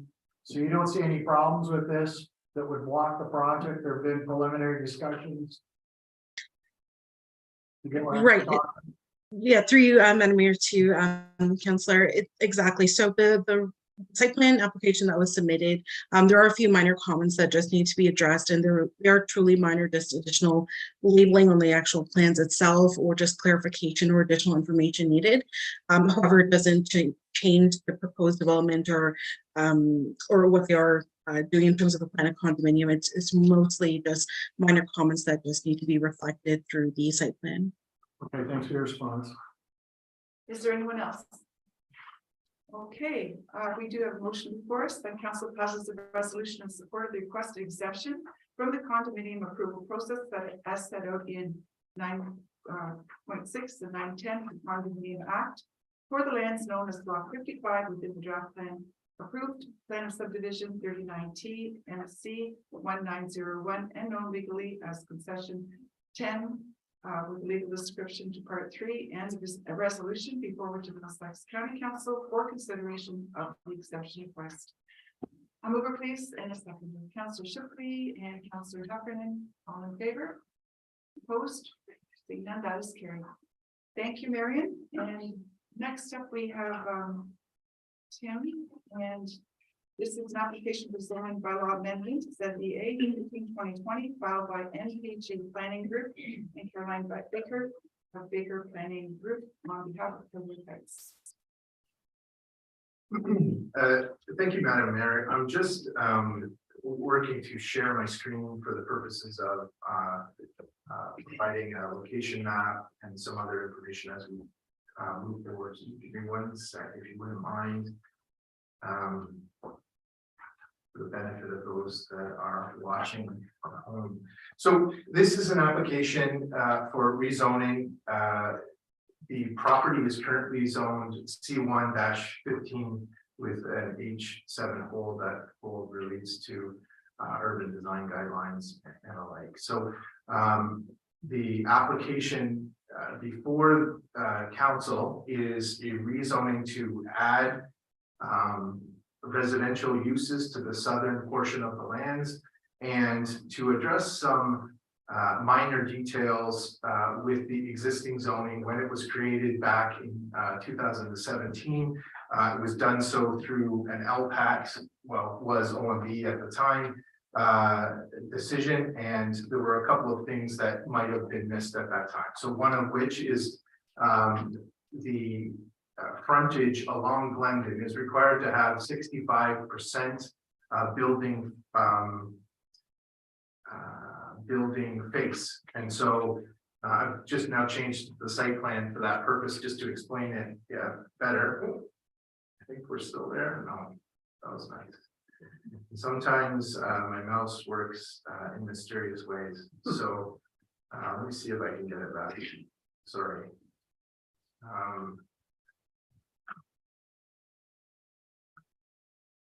Well, let me speak to it anyway. You saw it for a sec, so I'm hoping your memory is good. It was also in the package, and I'll try to get it back as I'm talking. But the zoning bylaw itself says 65%, not minimum of 65%, not maximum of 65%, which is entirely helpful for a developer that's looking to construct commercial buildings. They need to have some flexibility. So we need to adjust that to say a minimum of 65. That's the intent, to have building face along Glendon of 65% or more. The applicants are looking to do more than 65%. And so we're addressing that. There were a couple of other technical matters that were being addressed as well, relating to loading spaces and a setback to the side yard. The existing zoning again spoke about Glendon Drive and was set back to Glendon Drive, but then was there was some interpretation that could be taken as to whether or not the front was Crestview and this sort of thing. So we wanted to have that clarified in the zoning bylaw. So that was a part of the application. And then and so that's I think the basis of the reason for the rezoning. Now I think what I would like to do is just try to bring back that map if I can. Just give me one more second.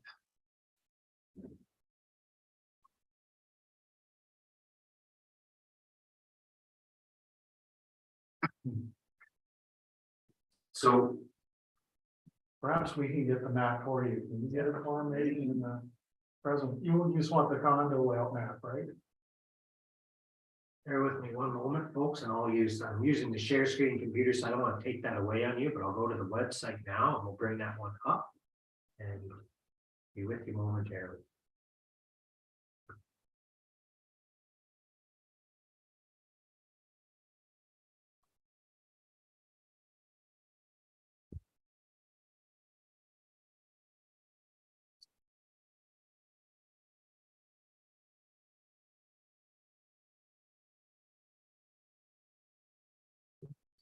Let's share right now. Got that. Oh, it's being shared now.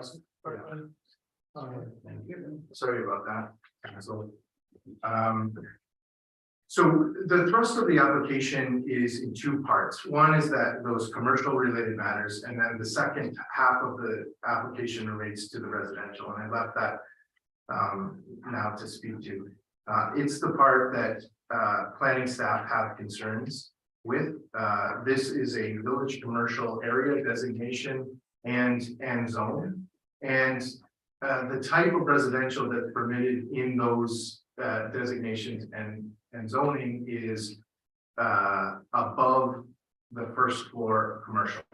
And what is being proposed is a standalone residential multi-unit or back-to-back townhouse design. And there's 2 blocks with just over 60 units in each. It basically relates to about 100 units per hectare. There are access points through the commercial, which then enter onto Crestview as well as onto Dome Drive. There's parking on either side of the 2 buildings and onto the northern side into the village commercial right away. So those units have frontage, or half of the units have frontage onto Dome Drive, and the others have sort of a look out onto the northern portion, which is a landscaped area, and then the parking lot. There is a common amenity area in between the 2 blocks, and all of these pieces aren't contemplated in the C1 zone category. So there are a number of amendments requested by the applicant to address those pieces. The proposal that they have put forward with a draft zoning bylaw mirrors something similar to what you would see in a UR3 zone category. A little bit more than that, because there are no back-to-back stacked townhouse provisions, the definitions in the zoning bylaw as it stands now. So that gives you, I would say, a background. The planning report goes into some details over the fact that this has been to a public meeting for a full commercial development without any residential, and the issue at that time was drive-throughs. That drive-through component has been removed. Then after that, with the removal of the drive-through townhouse, drive-through commercial, there was a townhouse development with 32 units, and that went to a public meeting as well. That was back in May of 2022. And since then, the revised plan that you see before you today has come forward with some supporting documents relating to engineering related matters. So my report goes into great detail over the PPS, the county official plan, the Middlesex Center official plan, and speaks to individual pieces, where it speaks to having residential above the commercial units, having a village commercial feel to the development. And it is the last piece on that block. Going further west is the rest of that idea. Much of this development hasn't occurred yet. So this would be one of those pieces from the wellness center over. We've got food lands that has happened, and there's some of these components are found there. And then we're moving further east, further east is correct. And that block still has yet to fully develop, but this is that end block. Once we move further east from here, we get a different typology, and it's a different official plan designation and a different zone category. So those ones are things like the car wash, more auto dependent related uses. We see home hardware and some of those uses there as well. So it's a different typology once you move here. We've got something special going from this point to the west. And at least planning staff's position is that we need to work hard to save what is the commercial component of this development. We saw in the first version of the plan, approximately 4,000 square meters of commercial space. Once we come to this type of version, we're looking at somewhere closer to 2,000 square meters of commercial space. And we've had a lot of discussions with the planning consultant and their team, but in the end, those are the key pieces that make this application difficult for us to support. So in the end, what this comes down to is an application where we do see merits on certain portions of the application. So that's why in the resolution, you'll see it's sort of two parts to it. One is to say we are supportive of the commercial related adjustments to the zoning.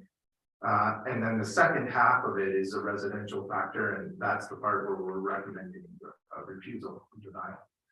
And so that in light of that, that's why the zoning bylaw that was drafted for you, it has just the commercial components of it and doesn't speak to the residential components of it.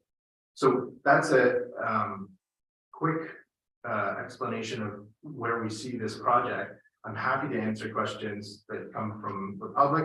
I would say, I believe James is going to say something about a new correspondence that's come forward, but maybe I will.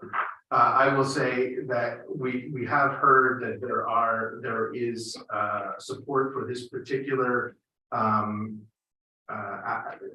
decision or recommendation from staff, from an area resident that spoke at the previous public meeting as well.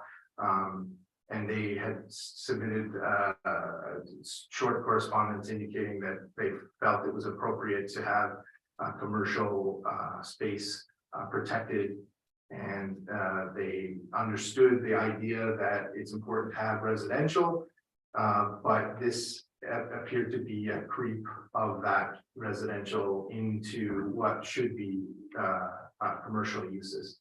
It's understood here, and I guess my comment is commercial and residential permitted on the site? Yes, it's a mixed use zone category. It's the way in which that residential is composed that is a concern for staff. That this essentially will be a condominium in the end. It will be a separate parcel. It will be, hived off from that. There has been conversations with planning staff, and it would be something that we would deal with during site plan. So if this were to move forward with residential, that we would be looking for pedestrian easements or alike to allow for the residents to the south in the existing subdivision to be able to sort of walk through this site in order to get to the commercial. There are going to be sidewalks along the sides and there would be access points, but we have to look at the ferocity, I guess, of the development itself as well. So I think those are the main points that I wanted to make, and I'm happy to answer questions. Okay, thank you. Yeah. So before we move to questions on anything that's been said so far, we're going to hear from Carolyn Baker, who's in attendance on behalf of Baker Planning Group, to comment on the application, and then I'll open up the council. Good evening, Madam Mayor, members of council. Let me know if you can hear me with the mask on, like just no, perfect. And if you don't mind loading, I believe there's a PowerPoint, if that's of course. And maybe I'll just note that Jacob Katz is here as well, the owner of the site, and certainly he'd like to add a few comments at the end if that's possible. Brief comments. Clerk says it's okay.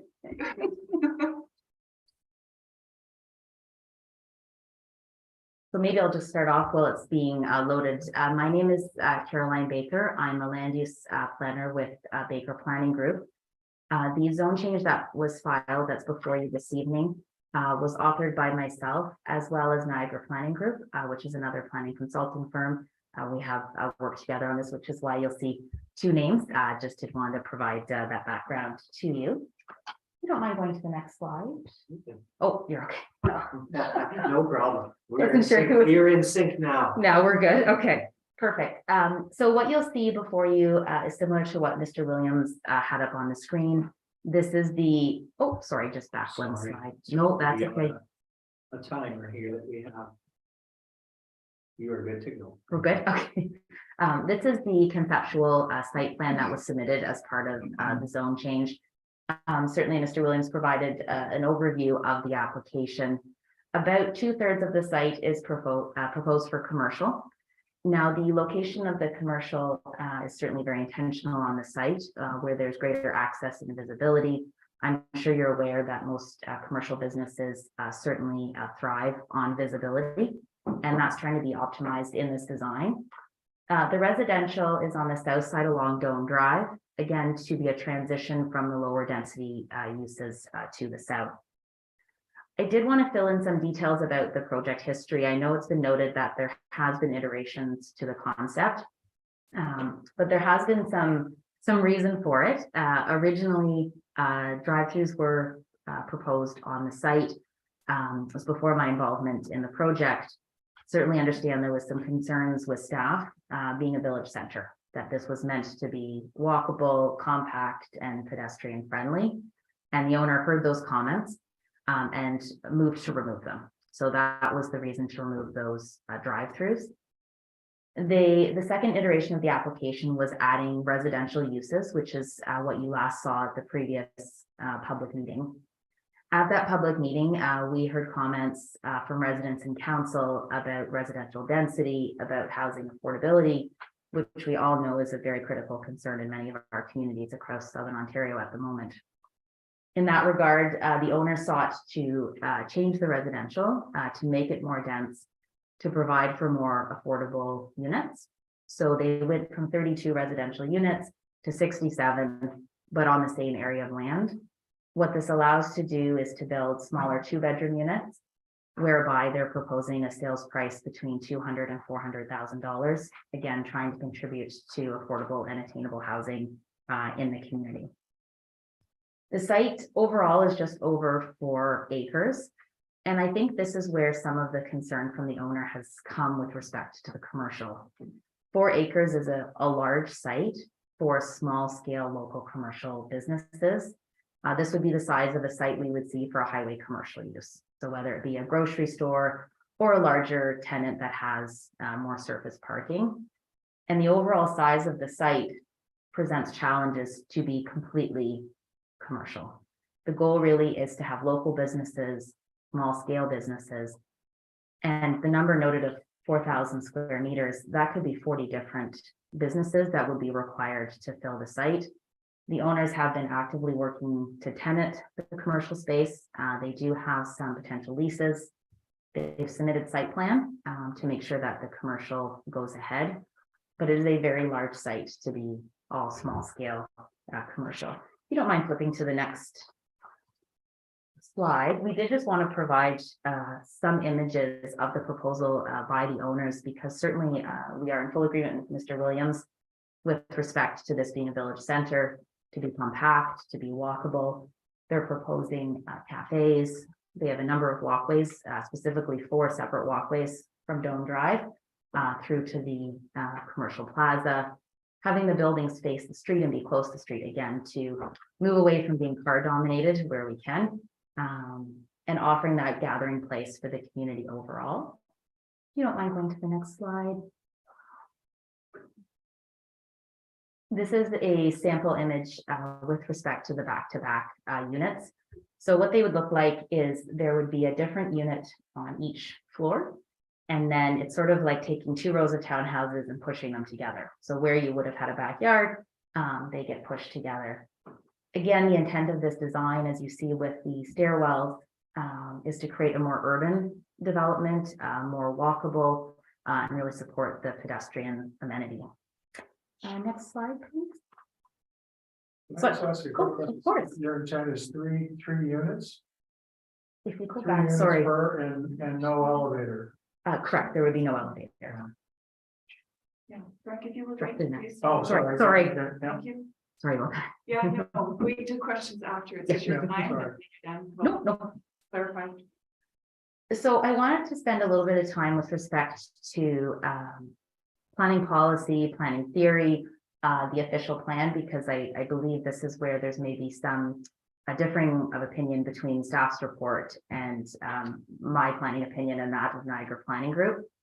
So in my mind, the crux of this application really rests on how do you achieve mixed use? How do you achieve a compact, walkable community that acts as a center for the larger residential area?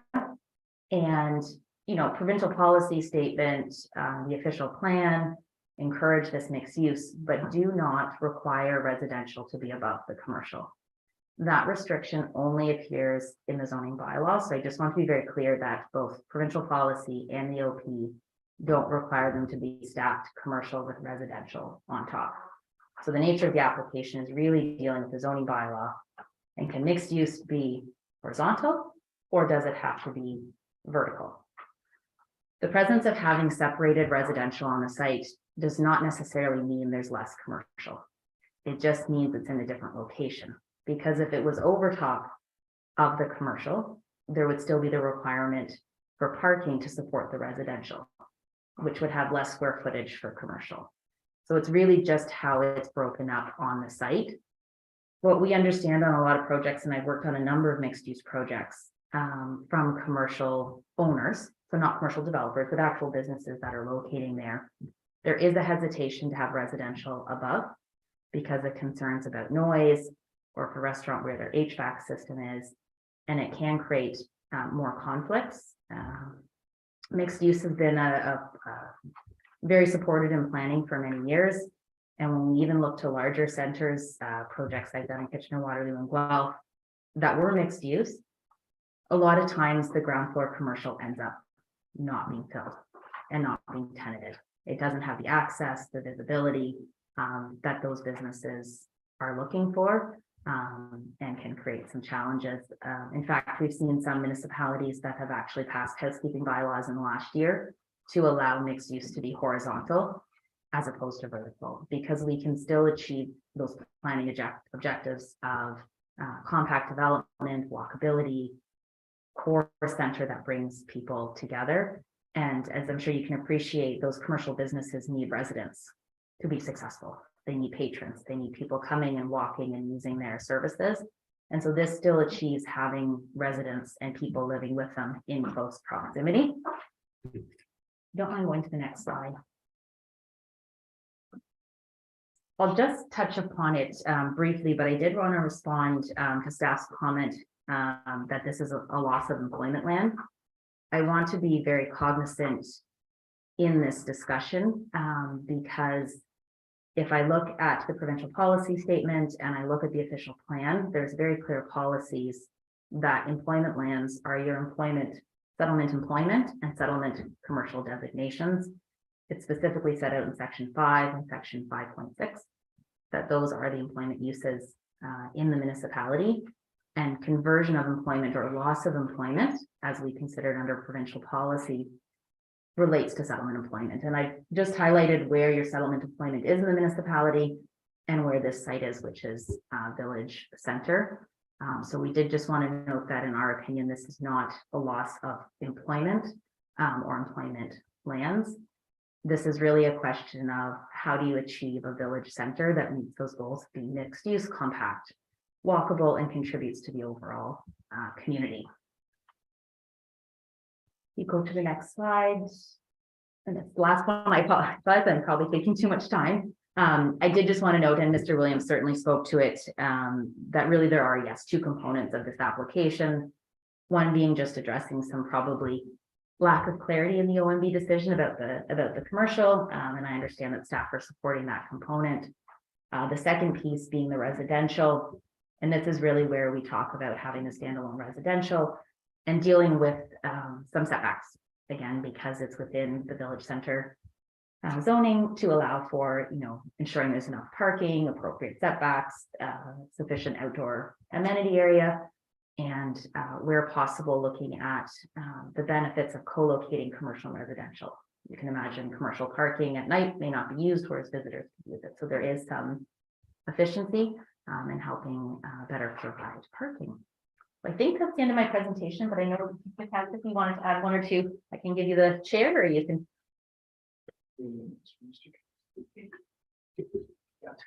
The clerk indicates that there are 3 minutes. Great. Thank you, Mayor and staff. Nice to be here in person, which is a nice change for me at least. I'm Jacob Katz. I'm one of the owners of the site. I'm also an owner of Warrington Homes with my brothers. And we built about 200 homes in this area in the last couple of years. And we've loved working out here and providing for the people homes. And I've met and chatted with hundreds of those people. So I do have some knowledge of what the market is looking for. 7 years ago, when this site was drawn up as 60,000 square feet, the world was different. As you can understand, things like Amazon, Uber, work from home, ordering online has changed the market of shopping and how things are done.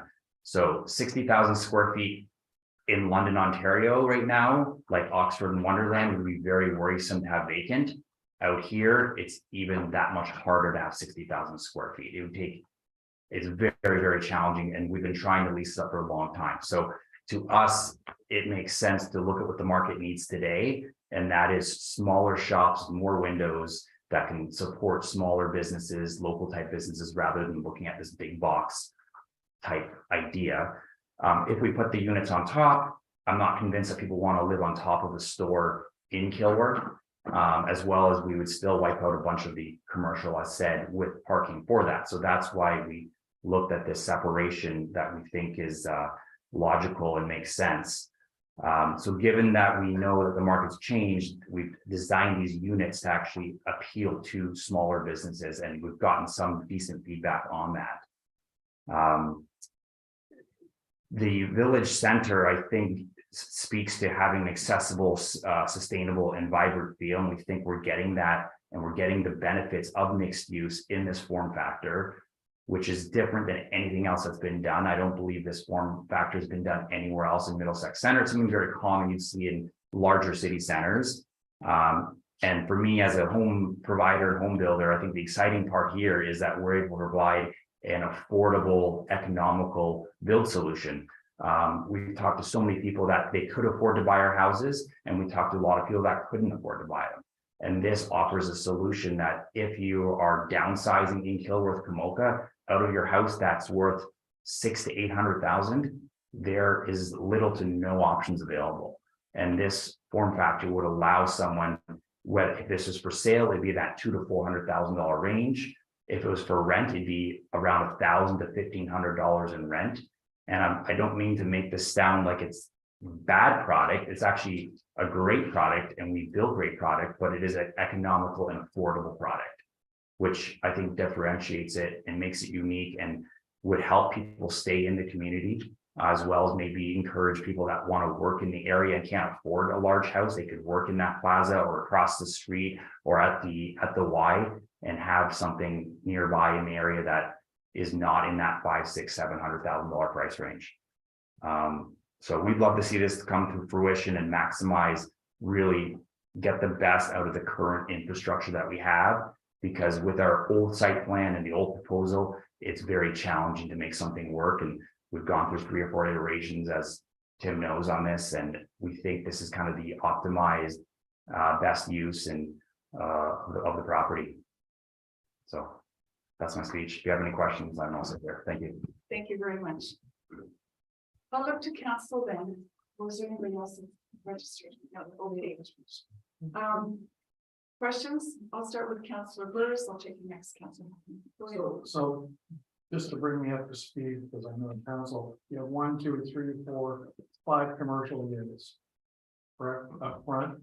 What was the original proposal? Bigger commercial in the back? There was a ring of commercial with a very large parking lot in the middle, with potentially larger commercial units. What's the square footage on these units up front that you're? So they're about, the actual buildings are about 5,000 square feet. And for instance, we have a dentist instrument that's signed on one of them, so he would take half of a 5,000 square foot box and the other half would be up for grabs. Okay. Thank you. Okay, and Councillor Heffernan, you were next. Yeah, I just wanted to make a comment on, there's concerns about, residential above mixed use. I just want to point out that in Ilderton, for example, we have pretty much all of the, businesses have a residential above. Now, these are older buildings, obviously. So not like, but the one is fairly new. It's probably 15 years old, and I think there's 3 apartments above, and it's always been built, so they're facing the street, so that, is a bit little different. And I also had just recently read, I think in today's paper, Applewood development at San John and Adelaide and Sunnydale. According to the newspaper article, it said that there was 2 or 3 apartments above a resident, a commercial. So just wanted to point that out. I understand to some extent how you're trying to impact, like with these back-to-back townhouses type of thing, three stories high. So those back-to-back would not have any windows or anything on that one side. Is that correct? The bedrooms are always put at the front, so they won't have a window facing the front. Usually the staircase is at the back of the unit. Okay. Right. Okay, thank you. Okay, go ahead, Councillor Ernst. Through your Madam Mayor, I thought I had my mind made up before everybody started talking. Now I'm a little leery because I can see both sides. The rest of that along Glendon Drive, if we approve this, then all of a sudden, what are you going to do to the rest of it? If we set a precedent and you're saying, well, we got that, like the rest is supposed to be commercial too, correct? So what happens? Maybe we got to look at this and that together to see what the projection for the rest of it. Like, what do you have in mind for there? So I'm not an owner in the rest of the property, but given what I've seen in the market, because we have marketed this for about 4.5 years, no one's rushing to Kilworth to open up hundreds of thousands of square feet of commercial. Like it's been really challenging. We do have one dentist right now. We have one local furniture store interested, but this has actually been like years of work. We have 1 or 2 small restaurants, but I think for Kilworth to build out hundreds of thousands of square feet will probably, I'll have a lot more gray hair by then as well. That's my comment. I think just to add to the Madam Mayor, that with a village center, because it, I certainly appreciate your comments that it has 2 or 3 units above, the way the zoning is currently structured is you could have a taller building, it could be many stories higher residential with just commercial at the base. And so you could actually end up with a much higher proportion of residential, because the way the zoning structure is, as long as you have commercial on the main floor, you can have residential above, and it can certainly be more than 2 or 3 units. And so you could actually see a proposal come forward that meets the zoning, is mixed use, but would have much more residential and less commercial, because we need so much parking to support the residential. So. Go ahead, Councillor Ernst. You're talking 200,000 to 400,000. Is that realistic, or is that just trying to convince us to do something? So what it is in that building, there's actually 1-bedroom units. So you're down to about the 800 square foot unit. So it's very small, and that's how we're able to achieve that. So in the 2-bedroom unit, you're closer to that $400,000 range.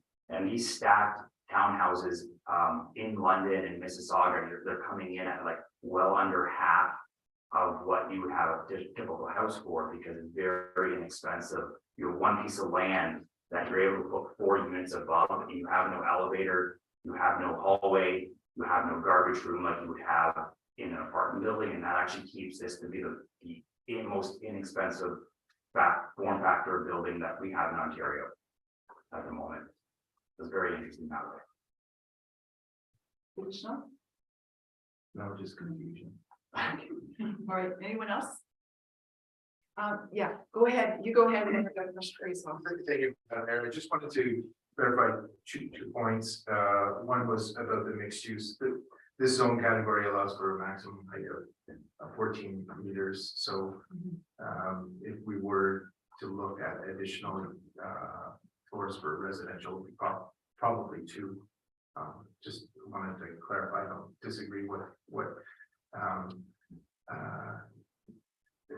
Mrs. Baker said, but I just wanted to make that note. And when I was speaking to employment, commercial, lots of commercial, I want to agree also that that was not employment lands. Those two items are separate, and if one were to remove employment lands, they would need to do a different level of study, and it would be similar to some of the works that you did during your official plan amendment process in the OPA 59. And that's not what's happening here. This is just merely speaking to a loss of land area that would otherwise be used for commercial uses. And so I just wanted to make that clarification. And while we were on the subject, that was one of my questions. So you've already answered the question about the height. The other one was housing is not required necessarily. It's an option to include residential above commercial. Yes. Right. Okay. Thank you. If no one has questions, we have a motion. No other clarification? There is a motion before us. It's per your agenda. It is that report plan 80/2022 for the purposes of zoning bylaw amendment applications ZBA 14/2020 filed by Kilworth Heights West Limited to amend site specific village commercial exception 15 with a hold zone for the lands described as block 231 of registered plan subdivision 33M 761 of the municipality of Middlesex Center be separated with the request for revision to the zoning bylaw to permit standalone residential to be denied, and the requested revisions to zoning to permit the commercial development be approved. So there are two pieces there. Everyone's clear on that? Okay, if there are no further questions or comments, going once, twice, three times, that's it. I'll call a vote then. Motion before us, all in favor, as it's written. And, oh, sorry. Could I have a mover, please, first?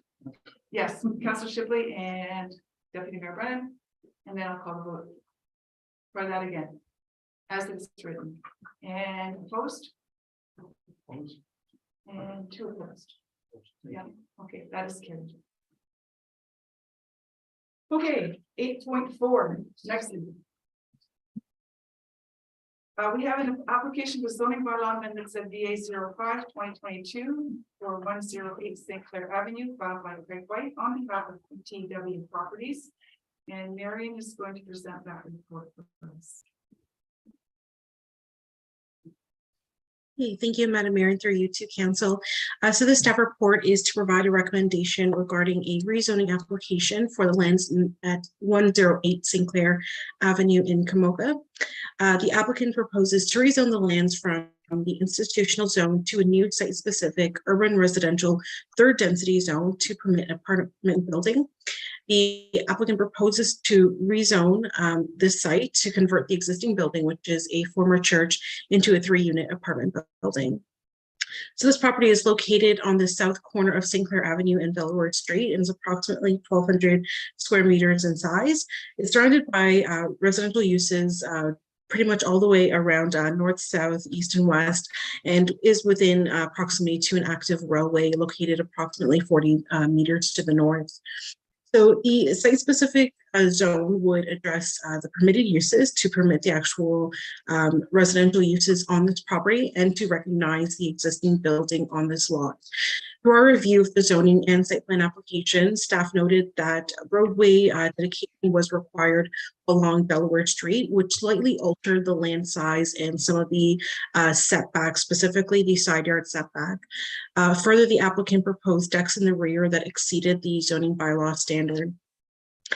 So this application was circulated to agencies and the public ahead of the public meeting back in May of this year. Staff did not receive any further comments from area residents since that public meeting, and the comments that we did receive were considered during review of the zoning application. Further, CN Railway did request to review the noise and vibration analysis. However, at the time of writing this report, CN Railway advised that their review would require additional time. However, the recommendations provided in the report can be accommodated into the building design and do not have any impact on the zoning. Further, municipal staff did not provide comments related to the rezoning application, but additional details would be provided during site plan review. So generally, staff are in support of this application, and the rezoning can be supported by all applicable planning policy.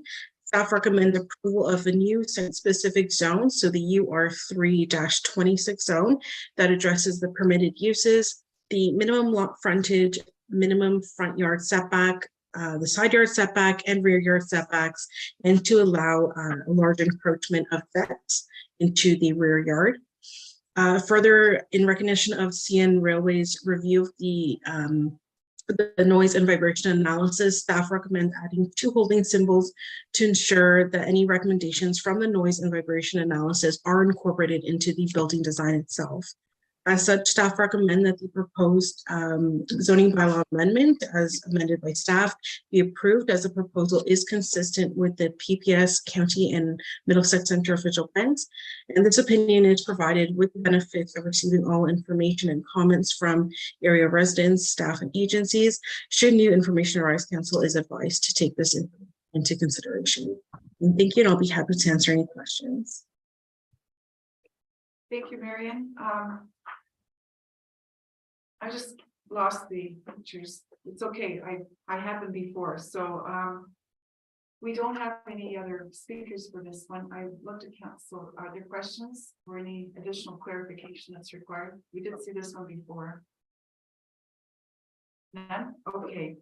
In that case, we do have a motion before us. So that's zoning bylaw amendment application ZBA 05/2022 as amended, filed by TTW Properties Inc. to rezone the lands from institutional to urban residential third density, exception 26 with cold zone for the land municipality as 108 St. Clair Avenue municipality of Middlesex Center be approved. Is there a mover for this, please? Councillor Burrs, Councillor Heffernan seconds. Call the vote. All in favor? And that is carried. Okay, thank you for that. The next item we have is site plan application review, and Dan is going to present his report for us.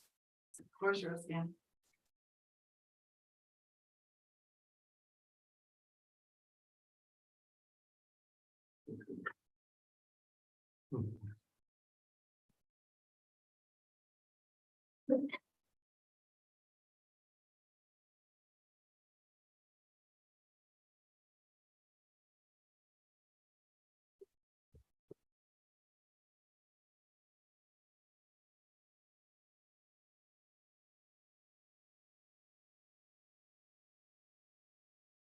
Thanks, Madam Mayor and members of council. So a little bit different an item here for you tonight. It's we're basically entering into a public site plan review, which is the result of a holding symbol that was placed on this particular property, this being 0072 Oxford Drive, through the zoning bylaw amendment. So just for council's own clarification on this, site plan approval and for the public as well is a delegated staff approval. It was required to be delegated to staff through Bill 108. So this approval does rest with staff. However, the purpose of tonight's meeting is really to present the site plan to the public based on the H6 holding symbol, and have any comments that the general public have or council have, to report those back to staff for consideration when we are reviewing the site plan application internally. So with that said, I will share my screen here. course, it's not gonna be done.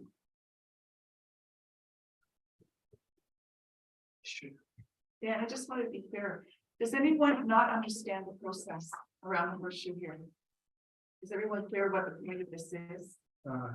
Could you briefly describe it? That was what we just heard. Okay. So there's something not clear there. Yeah. And if so, what is it that's not clear? So you want to remove the holding symbol, Dan? So through the chair, the holding symbol will remain on the property for this time being. However, the holding symbol does require this public site plan review of the application. So the intent would be to host the meeting in a public forum to gather feedback from the public as well as council for consideration for the future holding symbol removal of the H6 on the lands. So keep in mind, we are still, administrative staff are still very much reviewing this application ourselves. This is the second submission that we have received from the applicant.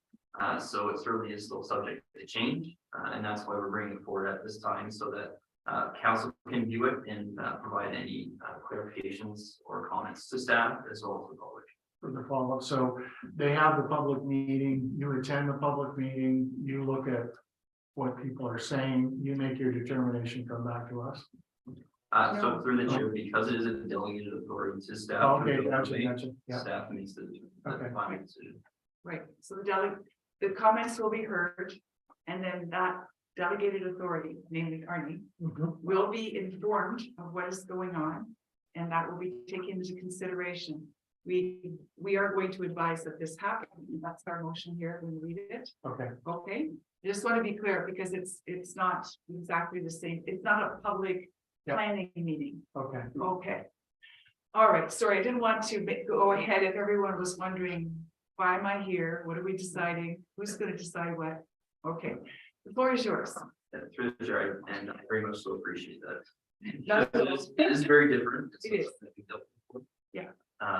But it certainly is a more standardized process that happens in certainly much larger municipalities, so we're not unique. Anyways. So with that said, I do have the notice map up there on the screen for everyone. So the property that we are looking at, we have looked at it several times in the past, is 10072 Oxbow Drive. In this case, this site was subject to 2 former zoning bylaw amendments. One is still subject to an ongoing appeal, and was also subject to a consent application where a portion of the lands was removed from the Omnicare Health Facility. And also an easement was established when that was removed to allow for a shared access in servicing. So as part of the site plan application, as you can see here, the applicant is applying for a 50-unit townhouse development in the style of between, I believe it's 5 and 4 block settlements, and there's 2 6-block settlements or sort of blocks as well of units. Access again is taken from Oxbow Drive through a shared access easement with Omnicare, the health facility. The entirety of the development would be considered a private lands. So the roadway within is private. It will be owned by the future condominium corporation. And subject to the condo board rules for road clearing and garbage removal as well. And then I would note that the entirety of the private road is a fire lane, so there's no parking on the private road, which is why you see the inclusion of visitor parking stalls on the site plan. So they do have visitor parking stalls kind of as you come in to the development on just as you turn left there's 1, 2, 3, 4, 5, 6, 7, 8 stalls, and then there's 3 more as well on the other side of the development. And I would note that they are providing, it's not required, but they are also providing 3 barrier-free access stalls on as visitor parking stalls for accommodation. As well as part of their plan, and it was originally discussed at council when this property was zoned, was the concern about on-site parking and parking within the existing community. So the developer has taken that comment back, and they've designed their units as double wide driveways with 2-car parking garage as well. So when you get to the elevation, that'll show, you'll see predominantly the ground floor is from at least the pedestrian view on the private site, is basically a garage door and then a front door, for lack of a better term. Also, they do have an amenity space kind of centralized to the site in the middle there. And that is intended for internal private amenity space for the condo board. Originally, when we first saw the initial iteration of the site plan, blocks A and B, there was only one block opposite to Oxbow Drive, and it was actually pushed further into the site. And the justification that the applicant had provided at that time was that they did not want to disturb the existing vegetation that was along Oxbow Drive. However, in talks with them and in talks with the arborists and the tree preservation plan, it became apparent that there wasn't enough space there to preserve those existing trees along Oxbow Drive, still achieve the unit face moving out towards Oxbow, which is something that your official plan and your design guideline strives for, is to have those units face the public road as much as we can. So they have responded to those comments by taking, I believe there was originally 7 units that were facing Oxbow Drive, and now they've taken the block that was at the back of the site and moved it to the front of the site. So now we have more units along Oxbow Drive, pushing it away from the existing community on Union, and achieving, in planning staff's opinion, a better interface with the Oxbow Drive pedestrians, Oxbow Drive. Other things to note on the site plan. So like I noted, the entirety of the private road will be a fire route, so there's no parking there. I do note that there is reference to the county providing garbage disposal on the property. As you may be aware, the county does not provide garbage disposal services, so that is an error on their plan. The plan will be circulated to Blue Water to determine if they can service the site. In our experience, typically Blue Water will not reverse on a property. So if they're in a situation where basically, in this case where you're dead ending, it would require a truck to reverse on the site. They typically won't service that based on our experience with them, which means the site would have to be serviced privately. So they would have, the condo board would be responsible for securing that private garbage collection service. Similarly, snow removal is the exact same. The municipality will not enter roads that are private roads for snow removal, so that would be done privately through the condo board. And there are provisions through the grading and stormwater management plans that there are areas that they've identified as potential snow storage, but again, if those areas fill, it just has to get trucked off site. That's the way these sites work.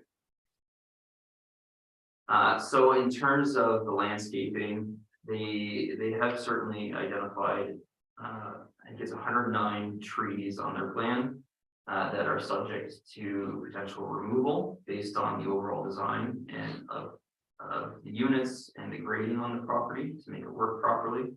And they've also identified 19 trees that are that they're trying to save. So, and that's what you're seeing on this plan. So majority of the trees on site internally are shown as being removed from the property. And then there's trees along Oxbow Drive at the front there that are being saved, and there's the fencing around them that helps protect them during the construction. As well, the trees along, I guess in this case, it would be the east side of the property that butt onto the single detached homes on Union, are all also shown as being saved and protected with protective fencing during construction of the site. And that was really a response from the developer regarding concerns of privacy within the existing site, backing onto those lands. The next plan you see here is the proposed landscaping plan. So they are showing the introduction of 98 new trees to the site. The minimum requirement that we had requested from them was a 1:3 ratio for removal. Obviously, that is a lot of trees when you're removing 109. So they've come back with this proposal showing at least 1 tree per unit in the front, which was not on the original proposal, and they've also added a number of trees along the north border of the site to help provide a bit of the privacy component to all those houses on north of the property. And these are just landscaping details that we include with our applications as best management practices to ensure that the landscaping is capable of maintaining itself. And then finally, this is the conceptual rendering that I had referred to previously that the applicant has provided to us. As you can see, there is a double wide garage at the base of the structure, as well as the front door. They don't leave. Oh, I do have. So this is size of the development that's proposed. So this is what would be facing the Oxbow Drive corridor. So it does still provide a bit of a sense of place for the development, and not just a blank back wall. And the discussion with them is also to provide a space where the individuals who live in those units can still spill out onto that Oxbow Drive corridor. So they're looking at different little patio escapes or things along that frontage to allow for that interaction to occur. So with that said, that's all the information I have for you. Certainly, there's many more plans that were included with the application package, such as the civil design. There was a noise study that was completed as part of the application as well. That is being reviewed by third parties right now, and that's based on CN's requirements from proximity to a rail line. And then we also have stormwater management drainage reports and an existing sanitary assessment report that we're also working through with the Public Works Engineering Department here in Middlesex Center. So with that, I will open it back up to council if you have any questions, and then you can certainly open up to the public as well if they want to do a presentation. So we typically go to public and then council's last to speak. So I know Mr. Mullins, do you want to speak? I'm sorry, my hearing is very bad. I didn't catch everything was said there, so. It's your turn to make comments if you'd like, Mr. Mullins. Good, So do you want to take a seat here?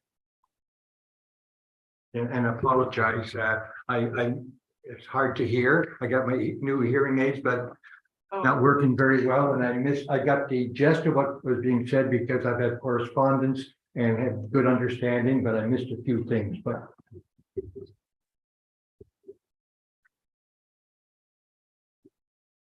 So like usual, we're keeping it 10 minutes. Pardon? Like usual, there's a time limit here. Yeah, okay. Madam Mayor and Council. First of all, having looked at today's council meeting agenda, I appreciate the challenge in front of you and with the amount of business and the pages of information.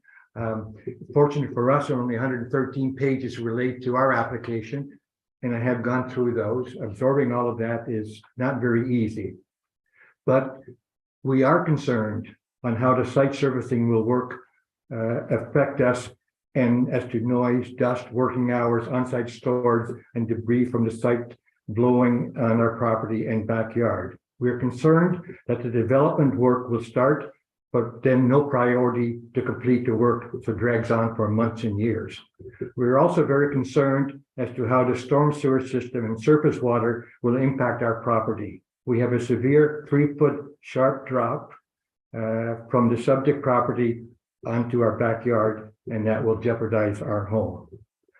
Unfortunately, the ongoing work and deteriorating conditions on the subject property and the adjacent nursing home expansion has not given us any confidence in what agreements or what commitments are made.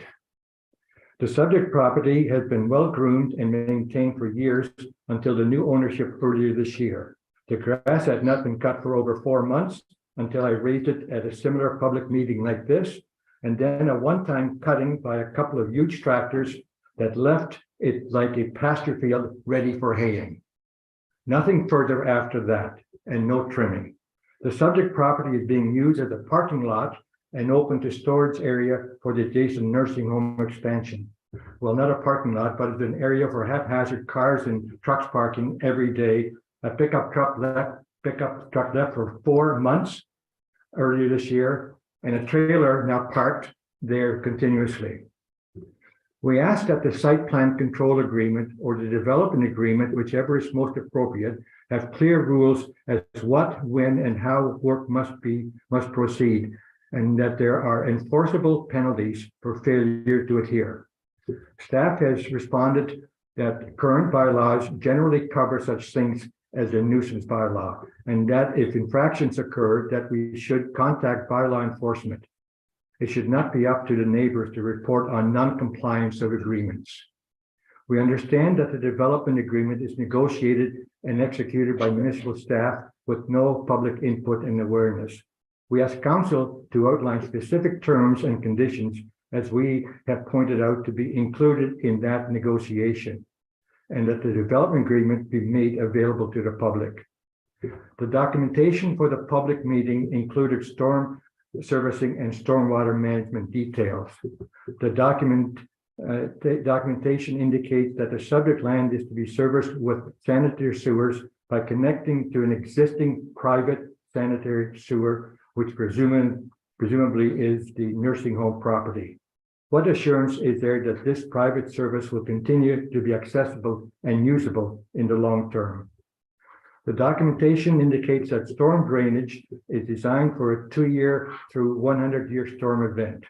Major flows, i.e. 250-year event exceeding the stored temporary ponding, has been provided through the grading design and overland flow route. That is what it says. Unfortunately, such storm events have been occurring much more often with the current climate crisis.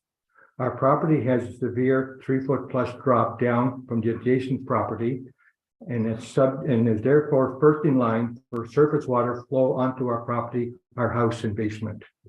The documentation provided says the height, massing, and siting of the proposed building is compatible with the adjacent uses.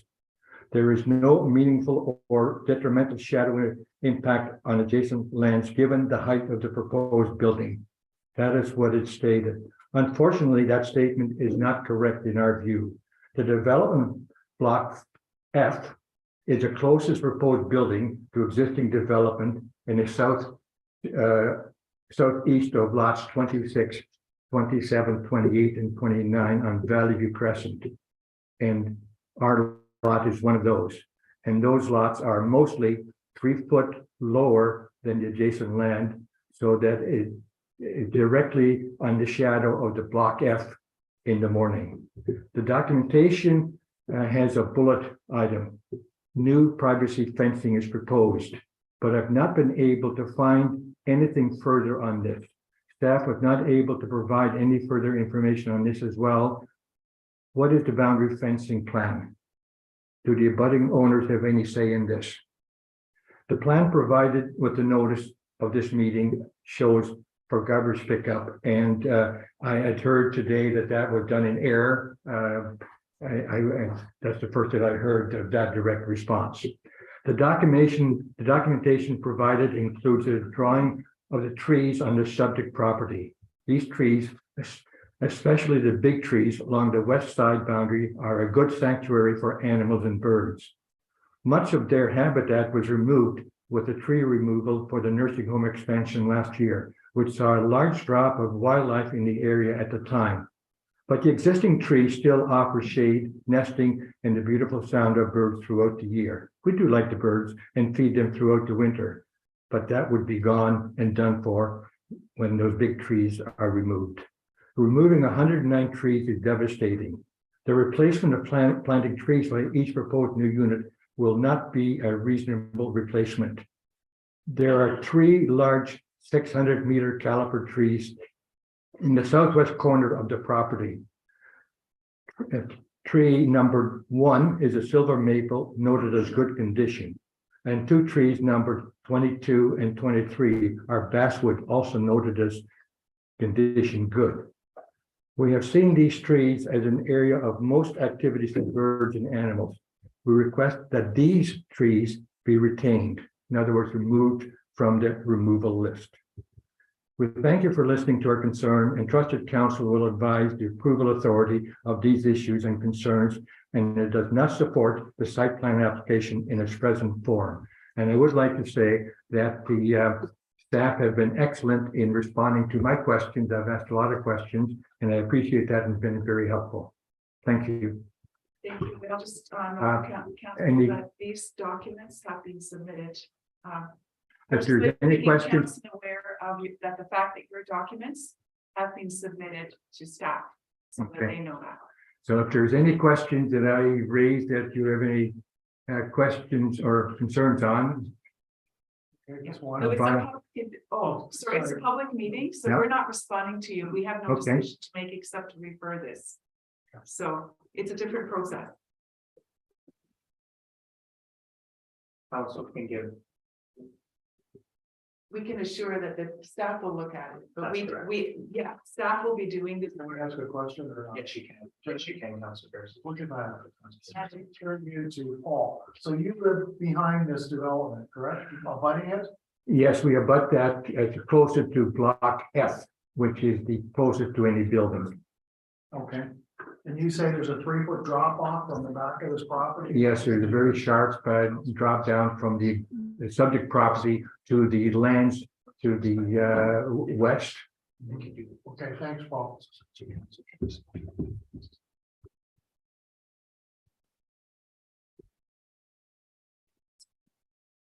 Sorry, just clarifying.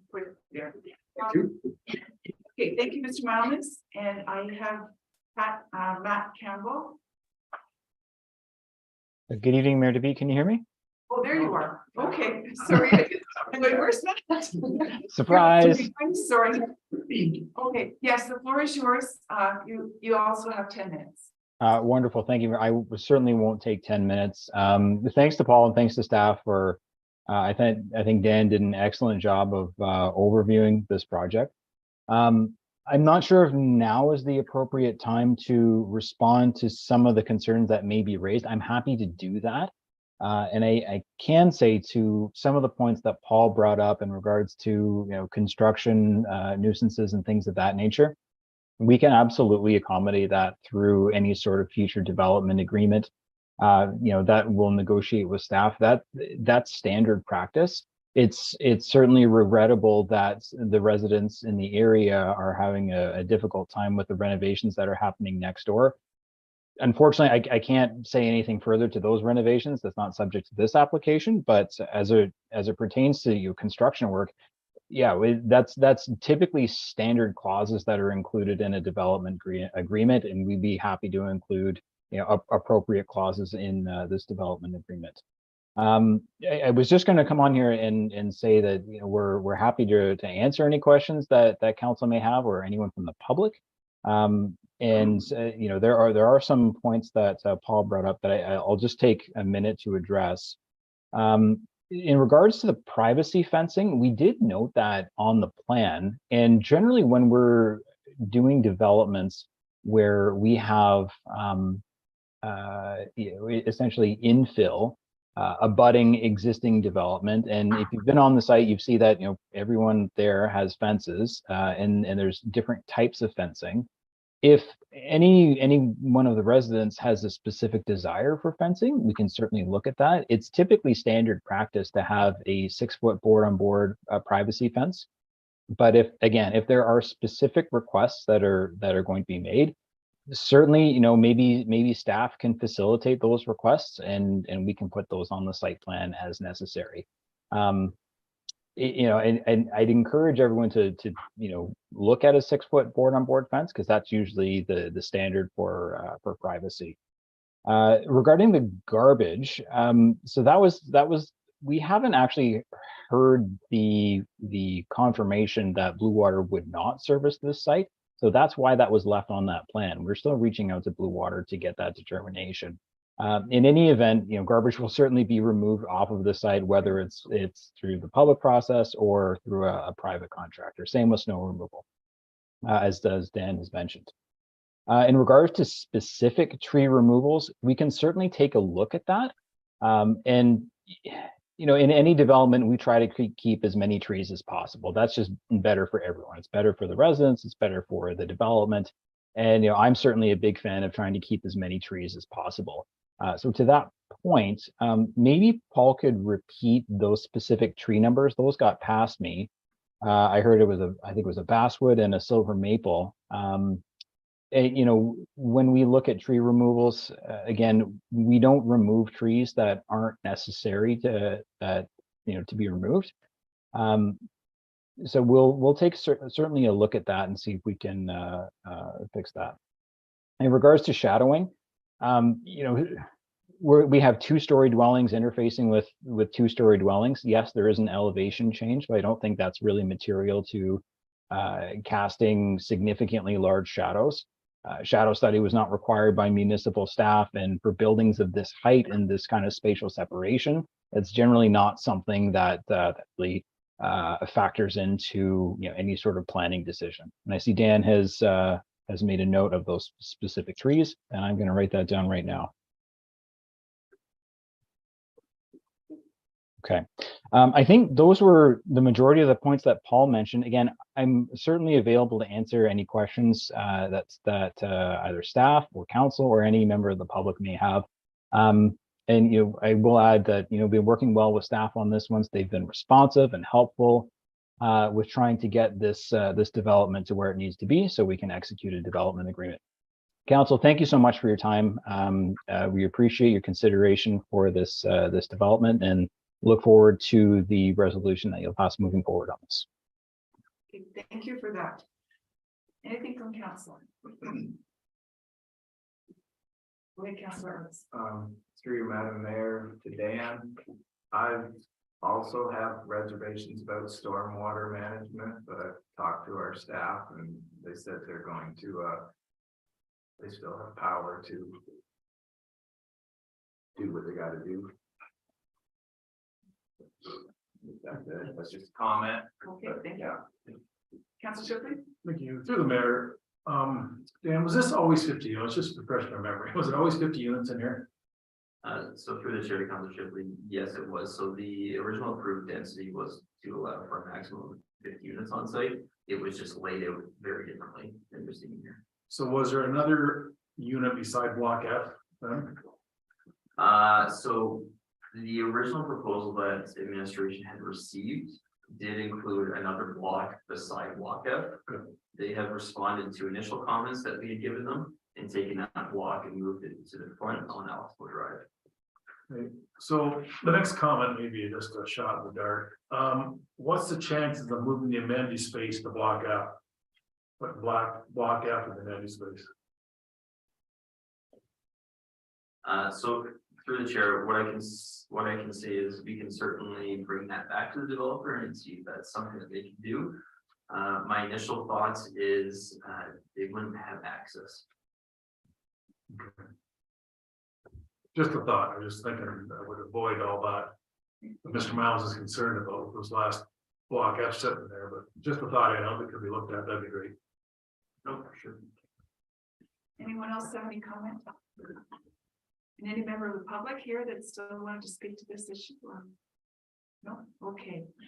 In that case, I think we are ready to vote on this. The motion before us is the council advise the approval authority of the issues, if any, raised at the public meeting with respect to the application for site plan approval to permit the construction of a 50-unit townhouse development, and that council advise the approval authority of any issues they may have with respect to the site plan application, whether council supports the site plan application. Do I have a mover, please? Councilor Shipley, seconder. Councilor Harks, all in favor? And opposed is carried. All right. Moving on, we have applications for plan of condominium exemption and site plan review for Clear Skies Phase 3, Block 62, spelled West of Properties Limited on behalf of 1960634 Ontario. And Marian, you are presenting the report, I think. Yes, thank you, Madam Mayor, and through the council. And just a quick thank you to Dan for providing an overview for the public site plan review process, as that holding symbol or the H6 also applies to these lands. So the purpose of my report is actually twofold. It discusses the request for plan of condominium exemption, as well as the public site plan review process to fulfill that precondition for that holding symbol. So the subject property is approximately 6 acres in area and about single-family dwellings on the south side and townhouse dwellings along the north and east around the curve of Bowman Drive. And these are all units within the Clear Sky subdivision. In addition, single-family homes exist on the west side of Hyde Park Road. The effect of the exemption request would create 76 lots for townhouse dwelling units on an internal road network, and this will all be part of a condominium, condominium corporation. So the applicant has also submitted a site plan application that is under review by staff at the moment.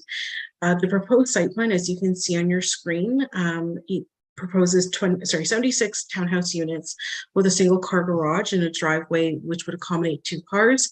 There are 8 visitor parking spaces that are located throughout the development, including near the entrance and closer to the limits of the development. No parking is permitted on these internal roads as they are designated as fire routes. There is a single vehicular access to Bowman Drive, and this is the only access in and out of the development. The lanes do abut onto Hyde Park Road. However, no vehicular access is proposed, nor would it be permitted by the county. The development also does propose 2 pedestrian accesses from the development out onto Hyde Park Road. Further, the county has confirmed that they would also permit any gates for those units that front onto Hyde Park to provide that direct access. There is some common areas that are also proposed throughout the development. So primarily this is along the driveway into the condominium, around the mailbox, and as well as around some of the parking areas. So these lands are generally landscaped with sod and new tree plantings. The applicant has also provided a landscaping plan where it shows plantings for individual units, and generally these are located in the front and the rear yards. However, for some of the corner lots, they are located in those side yards. Fencing is also proposed by the applicant along the limits of the development. This is a standard board-on-board fence where it abuts residential uses, and then wrought iron fencing along Hyde Park Road.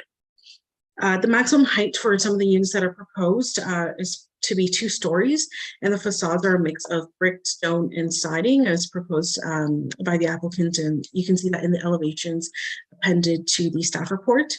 The applicant has also proposed enhanced elevations for the units that front onto Hyde Park. And finally, the applicant has also provided servicing, stormwater management, and photometric plans for the site, in addition to the landscaping and elevations, and all of these reports are appended to the staff report. With regard to the condominium exemption application, Block 62 was subject to several public review processes as a result of previous development applications applicable to the land, so that it did include the zoning bylaw amendment for this site, as well as abutting properties, as well as the overall plan of subdivision site application, for the Clear Skies development. By providing exemption, the applicant would need to still obtain site plan approval with the municipality, but will be exempt from that full draft plan approval process and move directly to final plan. In this case, the development was considered during the draft approval of the overall subdivision, during the rezoning application, and now again through site plan approval. Planning staff are satisfied that the exemption is appropriate since additional approvals will not provide any benefits. As a result, planning staff have recommended that council pass a resolution showing support of the exemption from draft plan of condominium for the subject land and be forwarded to the County of Middlesex for approval, or for consideration. Additionally, staff have provided notice of application and public site plan meeting to area residents to solicit feedback. As of today, staff have not received any comments or feedback from any neighboring residents. Staff continue to review the site plan application, and after our first review, majority of the comments are technical in nature or generally minor, just requesting additional information from the applicant for it to be shown on the site plan or any of their other servicing or stormwater plans, and slightly modifying some features, but nothing significant or major that would significantly alter the plan that we've seen today. And thank you, and I'll be happy to answer any questions at this. Okay, thank you for that report, Marianne. Let us confirm there are no members. Okay. Anyone present here with us this evening? Anybody want? No? Okay. In that case, council, is there a question, concern, comments? Go ahead, Councilor Heffernan. I'm just looking at, this is just a comment for site plan, whatever. So it looks as though the front porch or the front door on the two, most of them are backlotted on the Hyde Park Road. And the two end one, what is it? Anyway, they are sideways on Hyde Park Road. And I noticed it looks like the porches are right there. And I just the other previous condo site that's just south of Stonefield Lane. So a lot of them are right beside the sidewalk, like you could, and the porch is right there, and you could literally shake someone's hand from the sidewalk to the porch. So I don't like, for privacy and all that, like you step out your front door and you're stepping on the sidewalk basically. So those two end ones would be in the same position, or at least the one with the south one would be. Anyway, it's just a comment. I mean, that's the way you build them, that's the way you build them. It's up to whoever buys it. But just a concern. Okay. Okay, thank you. Anyone else? Question. Yes, boy. Maybe you can, through you, your worship to Dan. So what we're being asked to do here is requested exemption from the condominium approval process. Can you explain that? Sorry, through the chair, this is reading Mary's. Oh, sorry, yeah, lost track. Marianne? It's okay, I'd love to help you. You just woke Dan up, okay. Marianne, then, can you just quickly describe that? What is the condominium approval process that we're exempting? Absolutely, through you, Madam Mayor, to the councillor.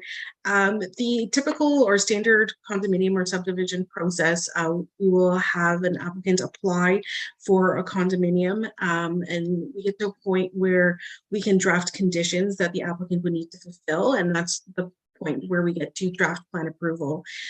Typically, these conditions can be very detailed. If there's, for example, natural heritage, if there's servicing that needs to be on site, it addresses like mailboxes, having agreements in place prior to development occurring. However, a lot of these conditions have been fulfilled through the development of the overall subdivision. So there is site servicing in place for this development. We've had addressed like parkland dedication and any costs that are required to be paid to the municipality as part of that subdivision process. But since this is a block within that overall Clear Sky subdivision, the municipality and the county is generally satisfied that all of those conditions that would typically need to be addressed have already been addressed. Okay, and the only thing that's really outstanding are on-site matters that could be addressed through the site plan agreement. Thank you. Is there anyone else? Okay, I don't see any questions, so there's a motion before us that council passes the resolution and support the requested exemption from the condominium approval process as set out in 9 subsection 6 and 10 of the Condominium Act, for lands legally described as 33M 820 block 62 municipality of the Middlesex Center, and that the resolution be forwarded to the Middlesex County Council for consideration of the exemption request. And that council advise the approval authority of the issues, if any, raised at the public meeting with respect to the application for site plan approval to permit the construction of a 76-unit townhouse development. And further, that council advise the approval authority of any issues they may have with respect to the site plan application and whether council supports the site plan application. I would look for a mover, please. Councillor Burrs, seconder, Councillor Heffernan, all in favor? And that is carried. Thank you. Thank you, Marion. And now we have to move into a committee of adjustment. We're going to need a motion that council adjourn its regular meeting at 7:50 p.m. in order to sit as the committee of adjustment under section 45 of the Planning Act 1990 as amended to consider the minor variance applications listed on the December 14th, 2020 council agenda. A mover, please, and a seconder. I have Councillor Shipley and Councillor Burrs on favor. And that is carried. Thank you. I'm just going to go through the process here for review. Members of the public that wish to receive further notification of any of the minor variance applications that are being considered tonight, I ask that you please send an email to planning@middlesexcenter.ca requesting further notification. Please be advised that the comments expressed and written material presented are a matter of public record for full disclosure. If you have any questions of the applications being heard today, we ask that you direct those to the appropriate planner on the file. Members of the public that have requested to speak will be given a maximum of 10 minutes to address council and provide comments on the applications. In keeping with our procedural bylaw and our R-zone policy, I would remind all of our meeting participants to use respectful language and uphold our values of cooperation, trust, and openness. So there is an order of proceedings, and it will be the same for each application. The order is as follows. I will ask the planner to explain the purpose of the application and hearing and to present the staff report. Then the applicant or their agent has an opportunity to speak to their application. Next, the public who have registered will be asked for their comments. I ask that you please state your name so it can be noted for the meeting minutes. Municipal clerk or planner will then note additional comments that have been received from circulated agencies and the public is not included in the planning report. The committee may then ask questions of the applicant and or staff, and then I will ask that we consider motions regarding those applications. So the first item is the minor variance application. Dan, this is your file. If you'd like to present the report, please. To the chair, thanks, Madam Mayor, members of the committee. So, first of all, I apologize. I did not put my camera on last time. So I didn't realize that until the end. So my apologies to the public who are watching this. And then further, what I will say is this first application, you might feel a bit of deja vu on this one. It was previously presented already this evening with Tim's reports on this particular block. So, so bear with us as we get through. So it is minor variance application A21/2020, and it is with respect to the property Gateway Commercial Property in Kilwood Place West subdivision, that being block 231. So the purpose of the application is to provide committee with a recommendation on a proposed minor variance for the commercial block into the Kilwood Place West subdivision. The applicant is requesting 3 separate minor variances, 2 of which are generally clarifications to the current zoning. And the third, a request to reduce a rear yard setback for an abutting residential development. So the applicant is requesting to add the term minimum to the frontage requirement along Legend Drive. Currently, right now, it does just require a flat out 65% frontage requirement.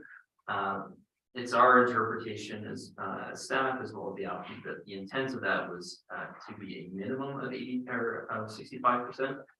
So they are asking for clarification on that through the minor variance. Additionally, they are seeking to define the yards to provide clarity to staff during the review of the application.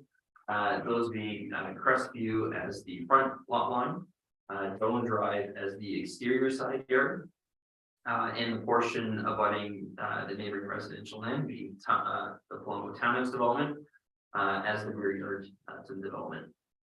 And then the third is to reduce the rear yard setback requirement when it is abutting a residential development from 6 meters to 3 meters. So the lot again is located on the southeast corner of the intersection at Crestview to the east of Glennon to the north, and don't drive to the south. It's bounded by institutional and agricultural lands that are located to the north. Medium density residential in the format of townhouses to the east and south, as well as a future plan or plan for future mixed use commercial residential block to the west. The site is owned a site specific village commercial exception 15 with a holding symbol on H7 zone. And that occurred in 2017 through the minutes of settlement through an Ontario Municipal Board hearing. It is designated village center in the local official plan and settlement area in the county official plan. So generally, the requested variances are based on the preferred format and development of the site as applied through the concurrent site plan application. Adding the word minimum to the frontage requirement does provide a greater level of flexibility to the development design, while also achieving, in staff's opinion, a desirable pedestrian frontage along that Glendon Drive corridor. Similarly, defining the various yard and setbacks that are applicable through the variances does provide a level of clarity also to staff and the applicant, as well as the public regarding the expectations for development on across the site in general. And then lastly, the request to reduce the rear yard setback from 6 meters when abutting a residential development to 3 has been supported by a noise study, which has been peer reviewed by the municipality. Based on the attached plan included in the site plan application, planning is of the opinion that the reduced setback can be technically justified, as there's no net impact or of additional noise to the adjacent lands. However, with that said, I have had additional conversations with the public and with different council members who have, maybe expressed concern in that.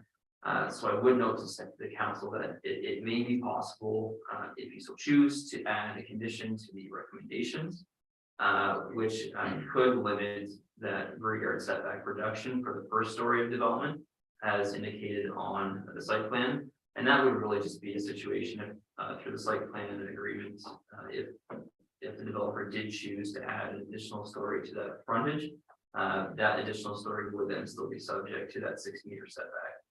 Or you could just make that conditional to a positive review of the noise study as well. So that's just for council consideration based on comments I have heard.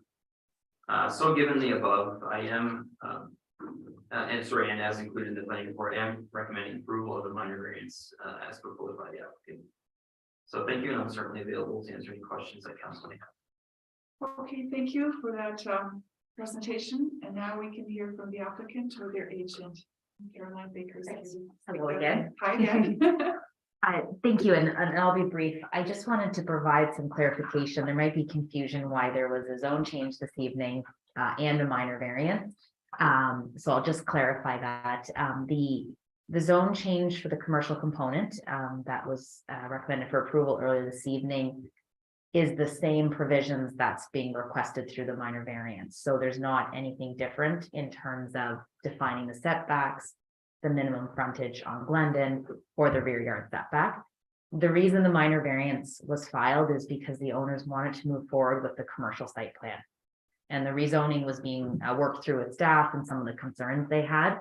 And so the variance was filed just to deal with the commercial, to allow the commercial site plan to keep moving, so they could hopefully get approval on the site plan and start constructing the commercial.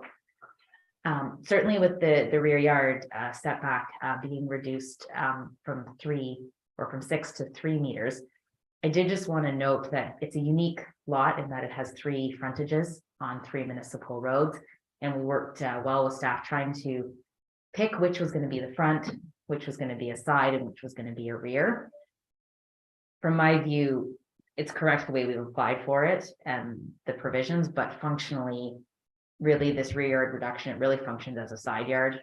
I think the development will appear to front to Glendon, and it would have required the 3 meter side yard, but by default, putting Crestview to the front yard, this became a rear yard. So it's a little bit of zoning nuance, but I think between the noise study that demonstrated no impact and that the development really fronts onto Glendon, I would concur with staff that's a supportable reduction.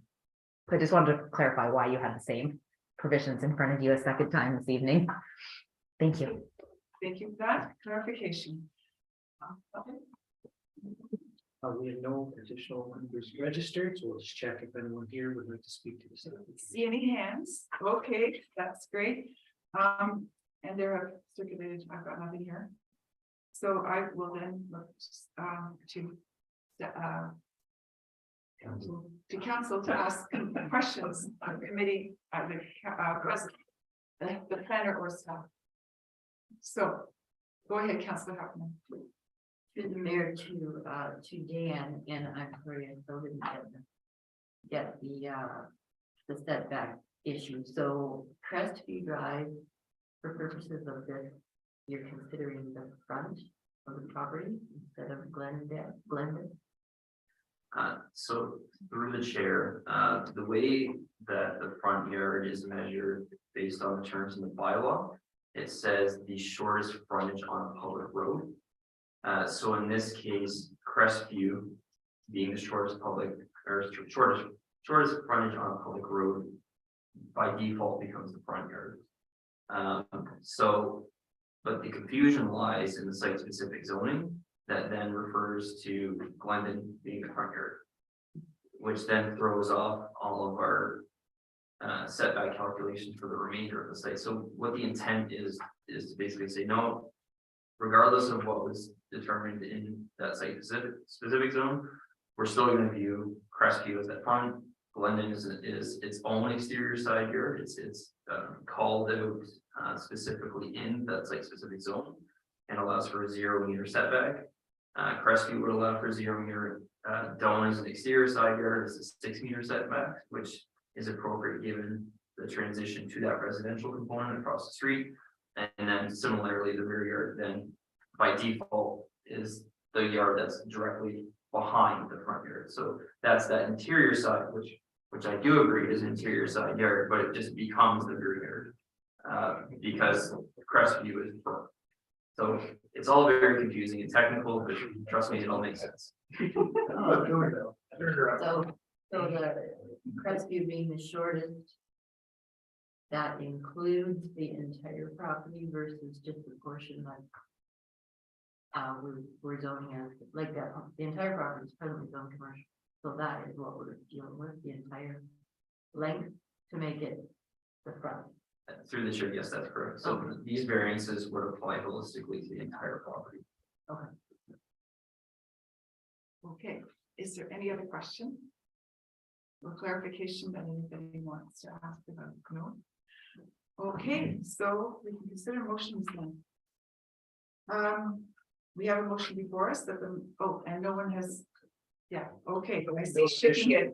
Yeah, because Dan didn't open that door, so I'm just checking.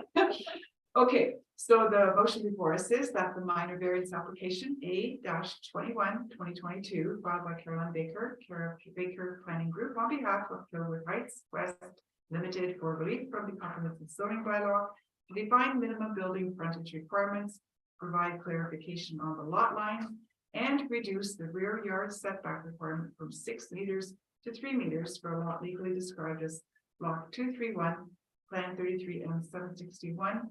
In the municipality of Middlesex Center, County of Middlesex be granted, and that the reasons for granting the minor variance application A-21-2022, the request complies with the general intent and purpose of Middlesex Center's officials plan and the comprehensive zoning bylaw.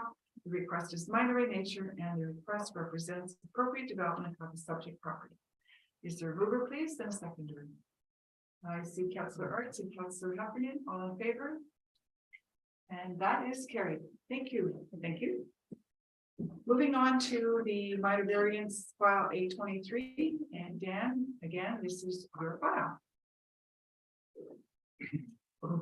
Through the chair, thanks, Madam Mayor, and members of the committee. So minor variance A23/2022 is so the purpose is to provide committee with a recommendation on a proposed minor variance application for a property that is located on the northeast side of Elmhurst Drive, south of the intersection of Glendon and Elmhurst in Kilworth.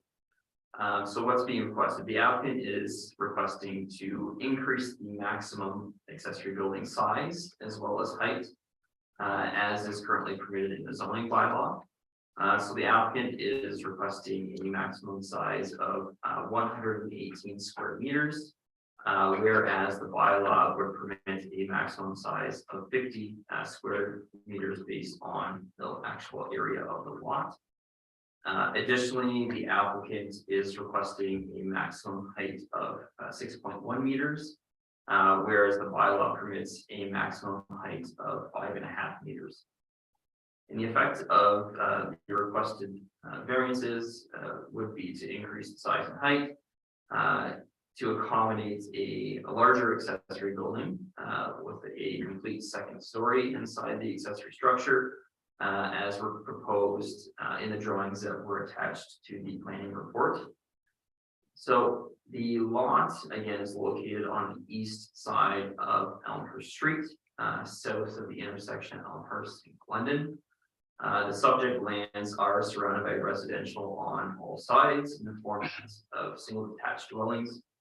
It is designated as a settlement area in the county official plan, residential and Middlesex Center's official plan, and it is zoned a site-specific urban residential first density exception 40 zone in Middlesex Center's comprehensive zoning bylaw. And that generally was a response to a former consent application that established this lot and the neighboring lot as two parcels. So planning has reviewed the application against the 4 tests of the Planning Act.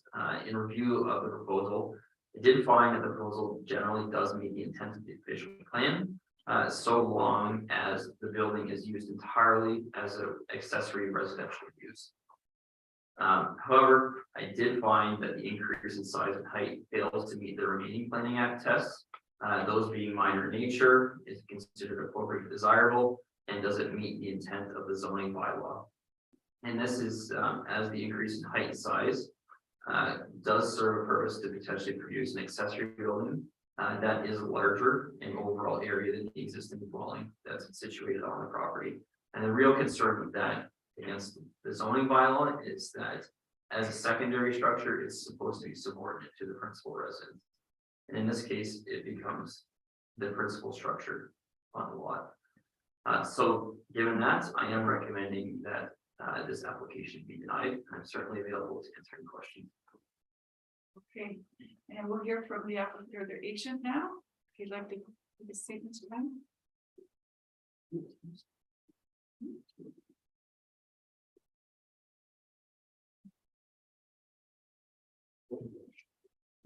For the record. Oh, I'm not sure who this is. Oh, okay. That's okay. I didn't have anyone registered for this. Oh, sorry. Oh, okay, yeah. Okay. I apologize for that. My name is Paul Hind. I'm the development planner for the Ironstone Building Company, who, with the application, accompanied a letter of authorization from Ivan Steinmack and Stone Ridge Homes to apply for this and the next application coming together. So go ahead. So thank you very much. Just a couple just minor issues. The application was not filed by Ivan Steinmack or Stone Ridge. It was filed by myself. So just a point of clarification. Thank you very much, Madam Chair. Pleasure being back before Middlesex Center. A case that's been absent for many years as a result of a change of employment, but before Middlesex Center once again. I do have, I didn't provide a PowerPoint presentation, but I just had a couple handouts that I wanted to just hand out if I could, because I will be speaking to those in my presentation. And I'm just available for you for reference while I'm speaking to it. So there are 3 different, obviously, that's mandatory, but and then maybe we can pass them around separately.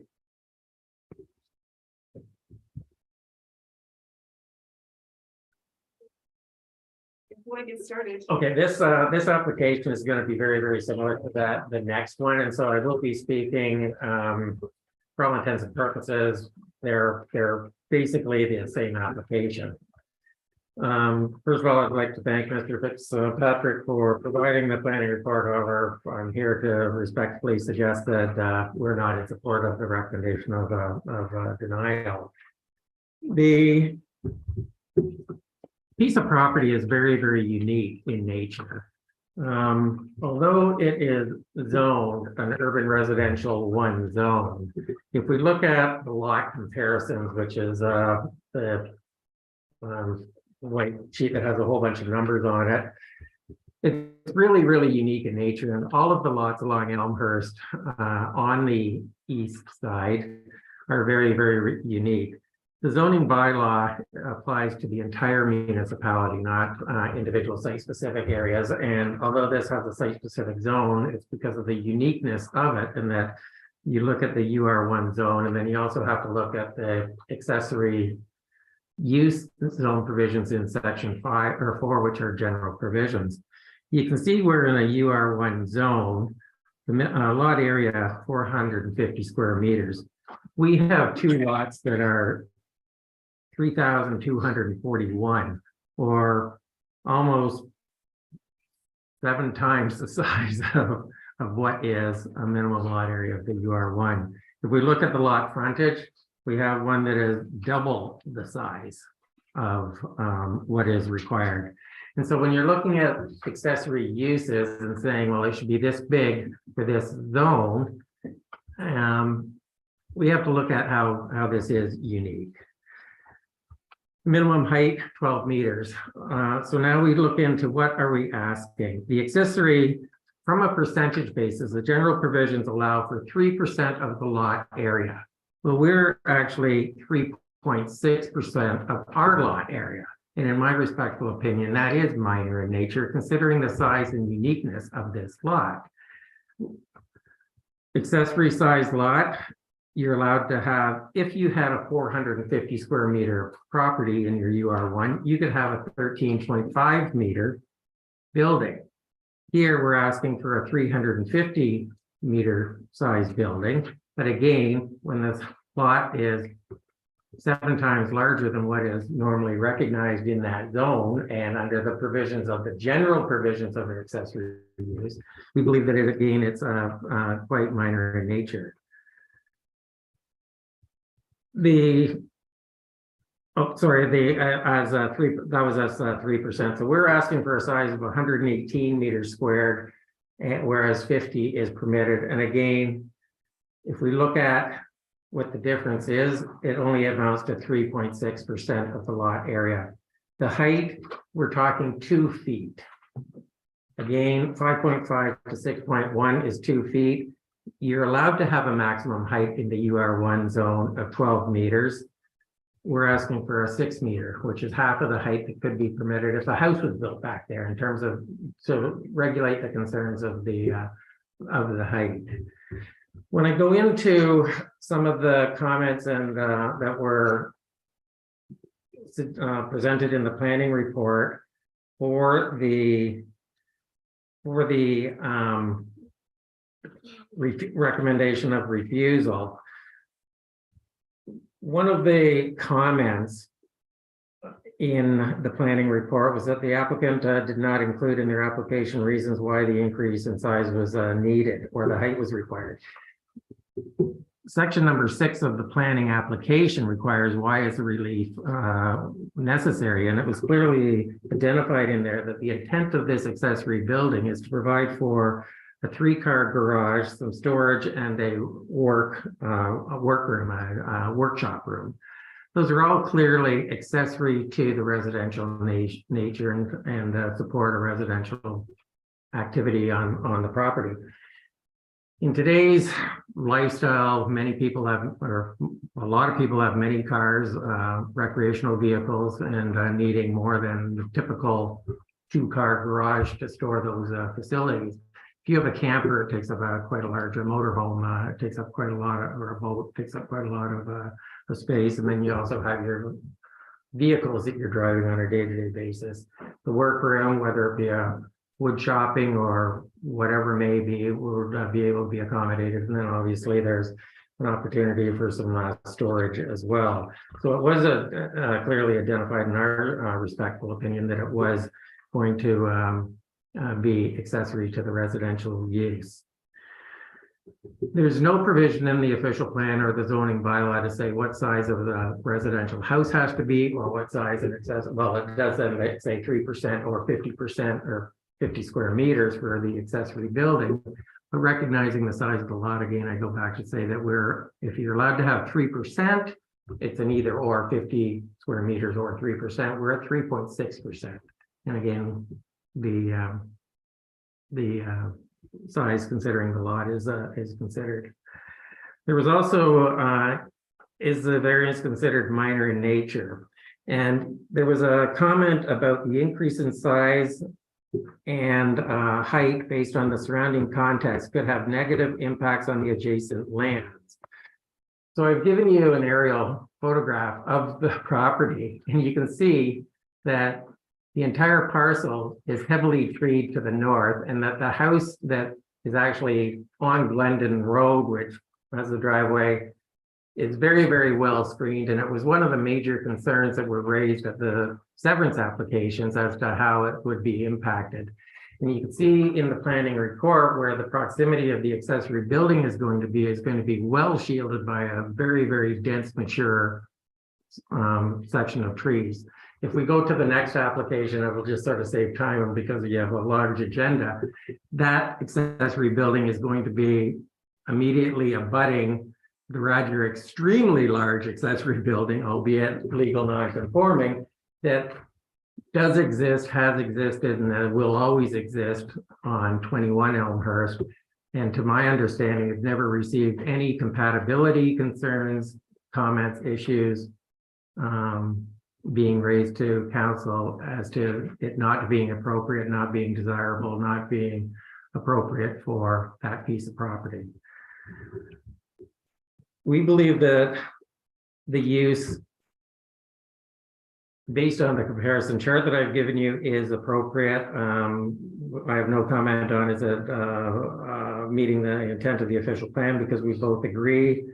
And then I get into does it maintain the intent of the zoning bylaw? And Mr. Fitzpatrick has suggested no, it isn't, but I'm suggesting that the regulations are general provisions of section 4 and are being applied to a very, very unique UR1 zone where we are very, very extremely different in nature of what is being considered.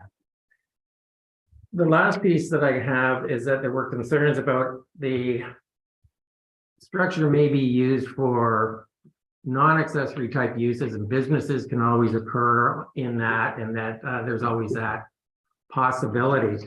But council has the ability through section 10.9 of the official plan to impose any conditions or require the applicant to enter into any agreements.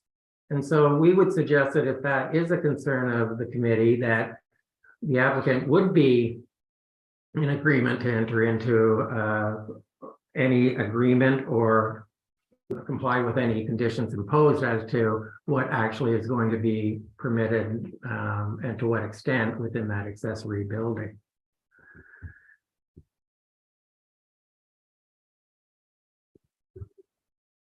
I believe that in terms of the first application that is being recommended for refusal, I would suggest that considering the minor in nature when we look at 3.6 versus 3 and the size compared to the size of the piece of property, that it is minor in nature, it would be appropriate and desirable in this neighborhood, recognizing that there is a very extensively larger legal non-conforming building that has functioned and has demonstrated that it functions well within the community and has no adverse effect. That being the one on lot 21 Elmhurst. That I would ask that committee not endorse the recommendations of the planning staff and grant the minor variance as being appropriate. In terms of The next, okay, oh, well, if I can do the 23 as well, it's just one other one. The planning reports are exactly the same. On 23, there was a concern that the house there hasn't even been an application being applied for the main dwelling, which would be the principal dwelling.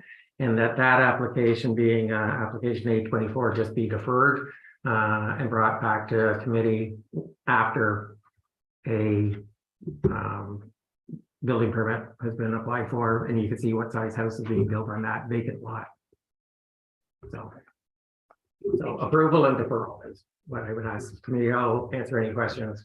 Okay, for the so public. next we will hear from members of the public. You know, okay, still no members of the public, just checking. All right. All right, no comments from anyone else. No All right. comments from anyone. Thank you. Committee, questions, comments, clarification? Yeah, just go ahead. You want to go to? Is there something that's? No, I'm just having a flag from the planner, two comments. Sorry, just to the chair to council, there was two submissions that were made by members of the public. I didn't know if they were forwarded to council. Okay. They have to be forwarded. Yeah. Okay, all right, I think you had your hand up, go ahead, Councilor Bruce. Yeah, just through you, Mayor, to Jan. So based on his further comments, unless he's going to talk to you about it, you've taken that into consideration and you remain the same on your recommendation. So through the chair, I can only comment on this application that being application 823.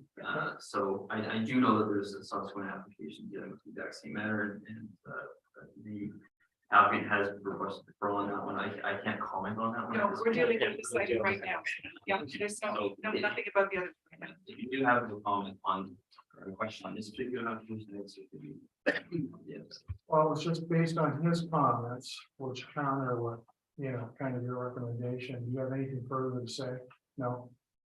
So through the chair, what I would say is I certainly understand where the applicant is coming from in terms of their interpretation of zoning. The wording in the bylaw is not 50 square meters or 3%. It's the lesser of 50 square meters or 3%. So there's a very distinct cap on what your zoning bylaw permits in terms of how large an accessory building should be. And really the interpretation of where that intent comes from on that cap and size is that your bylaw does not allow for accessory buildings to be used for things like home businesses and secondary dwelling units and all of these other things. I would note that based on the passage of Bill 23, this changes things very drastically as to what can be approved in an accessory structure on a lot. Because of Bill 23, we don't have the authority to refuse a building permit application for a secondary dwelling unit in an accessory structure. It's automatically approved through building permit review. So if the municipality were to go down the path of approving a structure this size, there would be nothing for the municipality to turn around and say, no, we do not want that to convert to a residential dwelling. And at that effect, it would be larger than the existing primary residence. So that is something that happened after this application was made that should be taken into consideration by the committee when they're reviewing these applications. Thank you for that clarification. Okay, council, other questions? Go ahead, Councilor Huffman.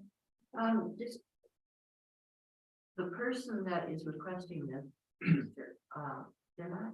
Ivan, is he the owner of this property and plans to live there? Mr. Steinmeier is in attendance, but I can speak to you. He is redeveloping the property. He's renovating the existing house and going to be putting an addition on to it and modifying what exists right now. I believe it's not your intent to move there.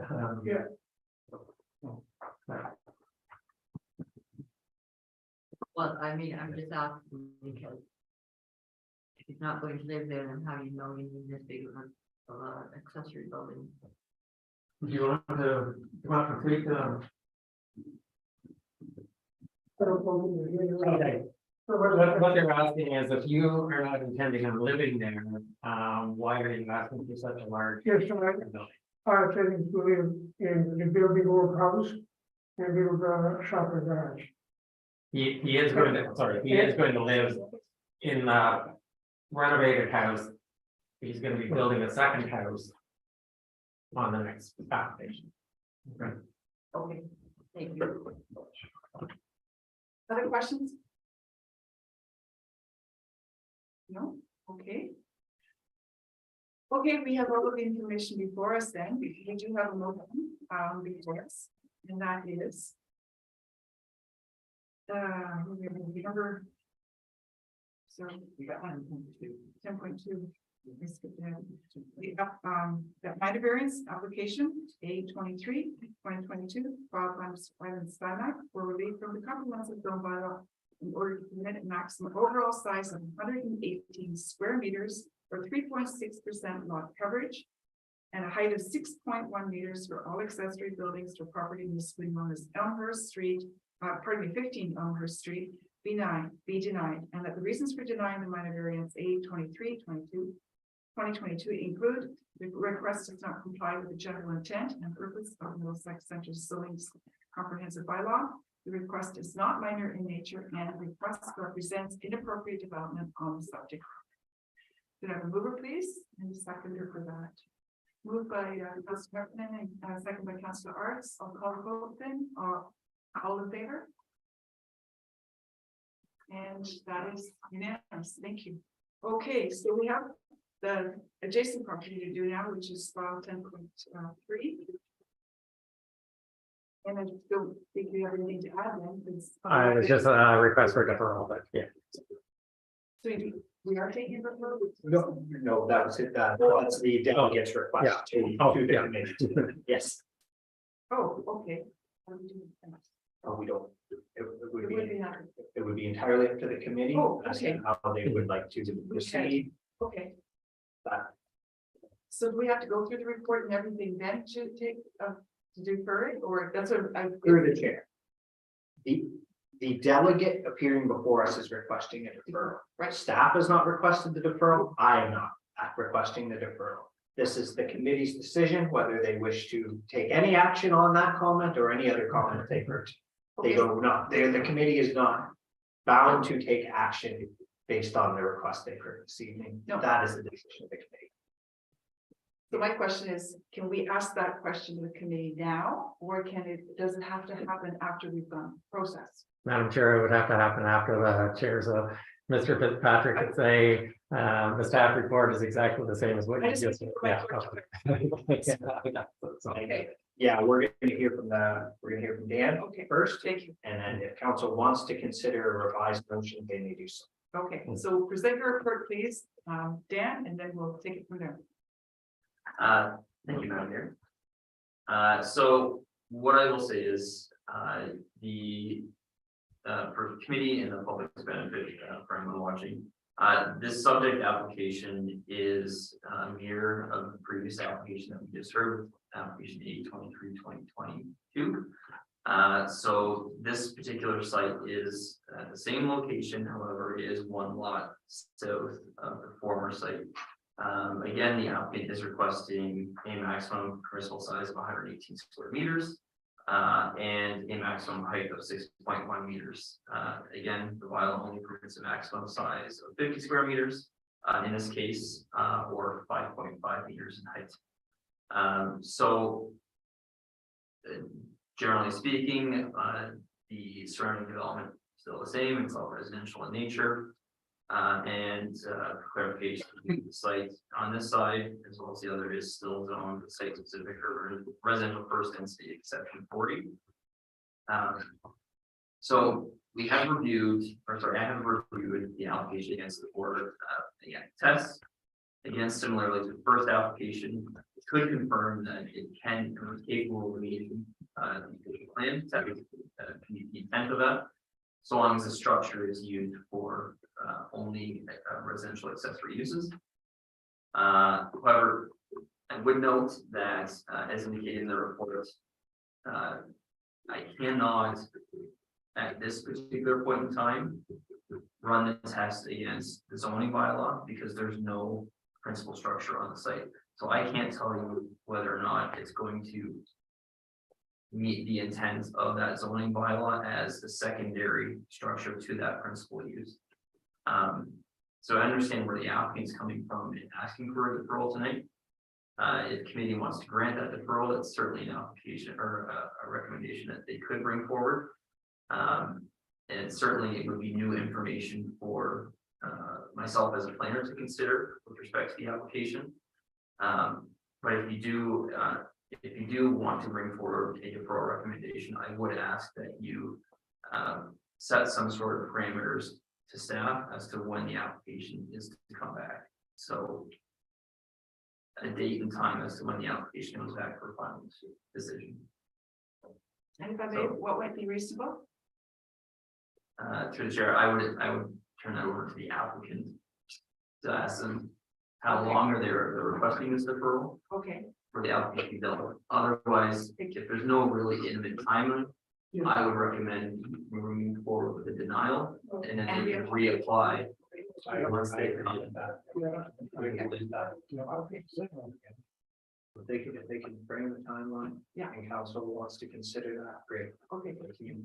And to the extent that that timeline is not met, it is automatically deferred and there'll be reapplication at that point. Is that correct? I'm just wondering what happens if we don't meet the So time. through the chair, you may say this planning application will come back at this particular date at this future planning meeting. Right. At that time, if we're not able to evaluate the application against the existing approvals on the lands, Okay. we would just bring forward a recommendation. At that point. Okay, so I guess, what is your wish? Well, I did just talk to my client and Mr. Steinmack. He indicated that he does not think that he'd be in a position to put in a building permit until probably about August of 23. So we're about 8 months away before there's an application. Okay, so we're going to take the other course of action. Do you want to word it? What? But there's no harm in allowing that time. It's just sitting on the shelves until we can get the information to you. It's not a time sensitive type. Through the chair, I would advise council that it is actually time sensitive. There are timelines in the planning act that council has to make a decision on. I agree. And right, you're right. Yes, you had that before. Yes. Okay, so Deferral beyond 90 days could benefit this automatically, council, could automatically allow an applicant to apply for a non-decision. Yeah. So when considering deferrals, it's pertinent for the committee to consider the length of time of that deferral and not going beyond 90 days. Yes, we were there before. We may not remember, but that was about a year and a half or two ago.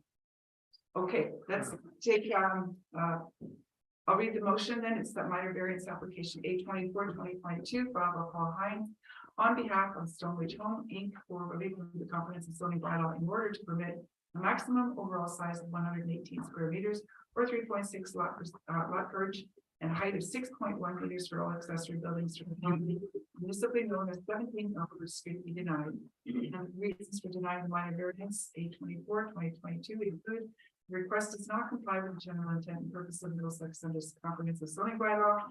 The request is not minor in nature and the request represents the appropriate development on such a property. Do you have a mover, please, and seconded. Councilor Burrs, Deputy Mayor Brennan, all in favor? And that's carried. Okay.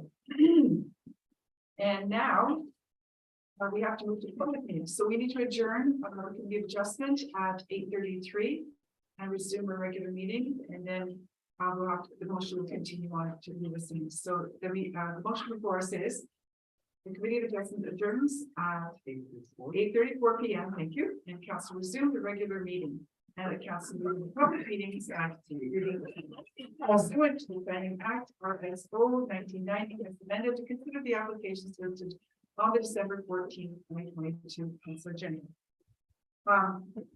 All of the other information is the same that I reviewed previously, and the order of proceedings is exactly the same again. So we can move now, Dan, to file number 11, this at 11/2022.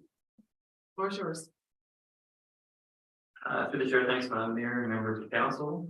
So the applications that are being heard before council tonight are a concurrent consent application as well as a zoning bylaw amendment application. And those are consent application B12/2022 and zoning bylaw amendment application Z11/2022. And for clarification, the consent application is an application to sever a lot from an existing farm holding with a frontage of approximately 130 meters on 13 Mile Road in an area of approximately 4.33 acres in area. The retained farmland would maintain a frontage of approximately 20 meters on 13 Mile Road and an overall area of approximately 44.5 acres. The effect of the proposal would be to create essentially a land holding that is located within the settlement area of Burr, while the remaining lands would be maintained generally just as agricultural farmlands. Additionally, the applicant, as indicated, has applied for a concurrent zoning bylaw amendment. And the purpose and effect of that would be to rezone the severed portion of lands from the existing use zone to a hamlet residential first density holding zone, which would recognize the future residential potential of the property, while also allowing for a future planning process to occur. And then the retained lands are proposed to be rezoned from existing use to the site-specific existing use zone. And this is simply to recognize that reduced frontage based on a severance, as well as the reduced area of lands based on the requirements of the existing use zone, that basically everything stays the same as it is. As the lands are split zoned, the remnant lands, the remainder of the lands to the rear of that existing use zone are proposed to just be maintained as an agricultural A1 zone. The subject property is currently vacant agricultural land, and there is a significant woodland as well as a natural heritage feature, which is located at the immediate back of the property or the north portion. It is surrounded by agricultural lands to the north and partially to the east as well as west. And then also abuts the hamlet of Burr for a portion of lands to the east as well as south. And as indicated, it is partially within the existing settlement area of Burr. So that portion that they're requesting the severance for is within the settlement area of Burr. The remainder is outside. Planning staff have reviewed the proposal against the provincial policy statement, Middlesex County's official plan, as well as Middlesex Center's official plan. Generally, I am satisfied that it does meet the intent of all three of those documents, as the lands requested for severance are in fact within the hamlet of Burr and are subject to potential residential intensification. This would represent an intensification of lands within the settlement area for residential purposes, which does meet the objectives of all three overarching documents.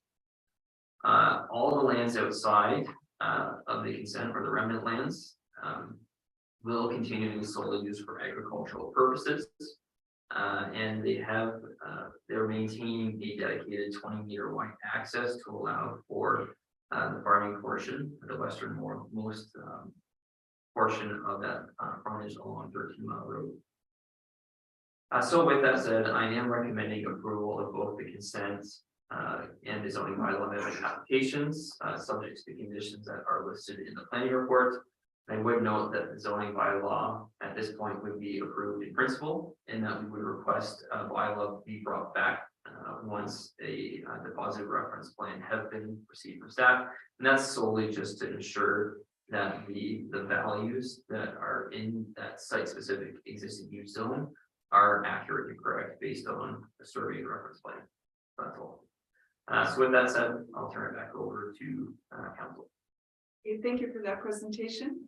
I would ask if the applicant would like to to speak to this at all or comment? Floor is yours. Hardly worth me coming to the table. I did tell Mr. Fitzgerald that we wouldn't make a presentation, but I will come to you here simply to say that Mr. Fitzgerald's report is clear and concise, and given that his report is supportive of our application, we won't add to the time that we've already taken tonight.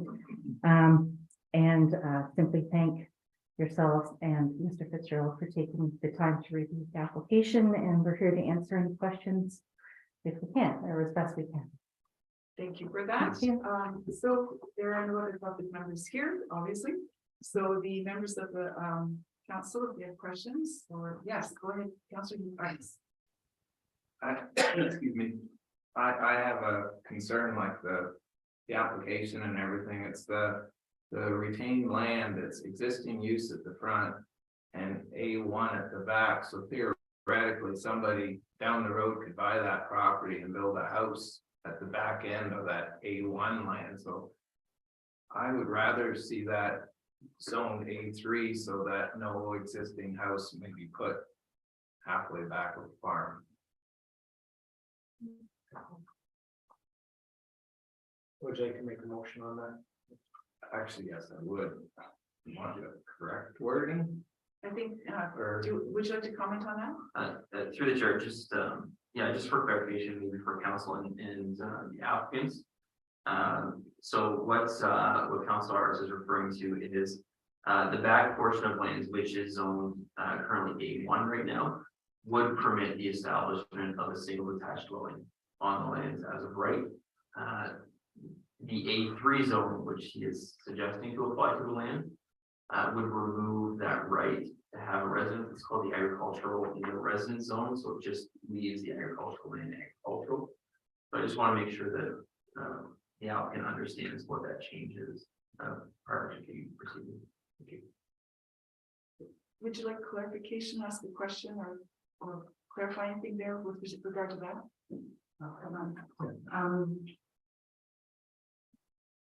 I guess it's something that we hadn't considered and we hadn't discussed with Dan, the pros and cons of that. My sister Nancy and I didn't describe when I came up first. My name is Patty McPitrick, one of the part owners of the property, and my sister Nancy White is here this evening as well. There are 3 other owners in the property who aren't here tonight. So, well, I don't know if we're not really part of the. Well, that's, for me personally, I won't approve it if it's A1, just about. Have you seen a map?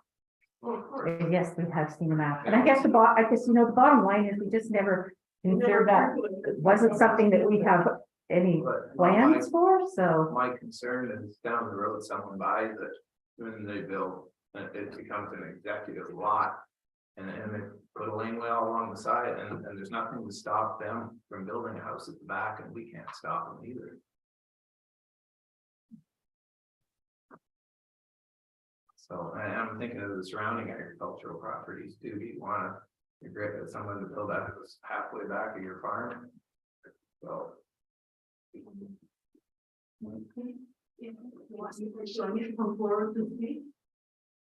Could I ask a question too? Yeah. This plot of land is it's not on a separate pin or anything right now, is it? Like this, is it all part of the one property? So Aren't we severing it? Yeah, if we're severing it, then don't we put holding symbols on properties that we actually end up severing to prevent exactly that from happening?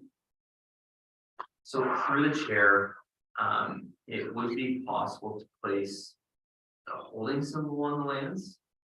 So the holding symbol that is being recommended to be placed on the lands is only for that portion that we're considering development or developability within the settlement area first. So that portion that's being requested to remove through the consent would be, if approved, rezoned to Hamlet residential, which would allow the establishment for a single detached dwelling.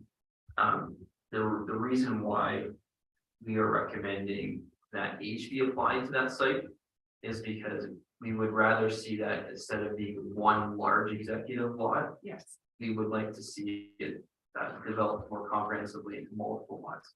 I know the applicant doesn't have intent of doing that right now, it's just, they just want to have it removed from the farmland at this point. Yeah. And that's why we had agreed that the holding symbol made sense for the future developability of that parcel. Of the parcel. Yeah. But I was confused about the other part because I seem to recall something previously where there was, we severed something off and to make sure that no one could put a house on it, I thought there was a way of recording what had been done so that nothing would ever be built on that. It would remain agricultural land. I guess until, you know, whenever Toronto moves into the backyard of London and it's actually part of this settlement area, the whole thing. But I mean, that's what we're trying to avoid though by maintaining our farmlands. So I'm not, I maybe not remembering that properly either. So through the chair, I don't think the holding symbol is something that would achieve what you're trying to do. Okay. So generally, how we would ensure that through something like a surplus dwelling consent would be to rezone that remnant agricultural parcel to an A3, which just flat out as a permitted use, a single detached dwelling is not a permitted use. Right. So because it's not a use in that zone, you can't establish a single attached residence on an A3 parcel. Okay. So it's just, you know what, honestly, as part of this application, it's not something that we actually considered. Right. Based on our conversations with the applicant, the intent was that the agricultural land is just agricultural land. Yeah. So I appreciate that council has identified that as a potential concern. So it's really just as how you want to proceed as council. Well, I take your point about the lots. When I look at that, I see that there are other houses. I read that twice because is this a lot for one home or not? That was, but when I saw the map and everything, I thought, oh, okay, this is going to help fill in the rest of the hamlet. Having said that, from Councillor Art's comments, I would support the rezoning to A3. For me, preserving blocks of agricultural land is important, and that's something that I've been very public about, and I would be supporting that. If the residents want to do this piece, that makes sense to me. Absolutely, it's part of the hamlet. Having those people have an opportunity to live in a rural area that want to live in a rural area, that's all good. But I would agree that we just ran into a house that was built way back in the bush sort of thing. Yeah, you're smiling, you know exactly what I'm talking about. That kind of use of land is just really not a good thing in my books. That's just personal opinion, but I'm saying I'm supporting the council.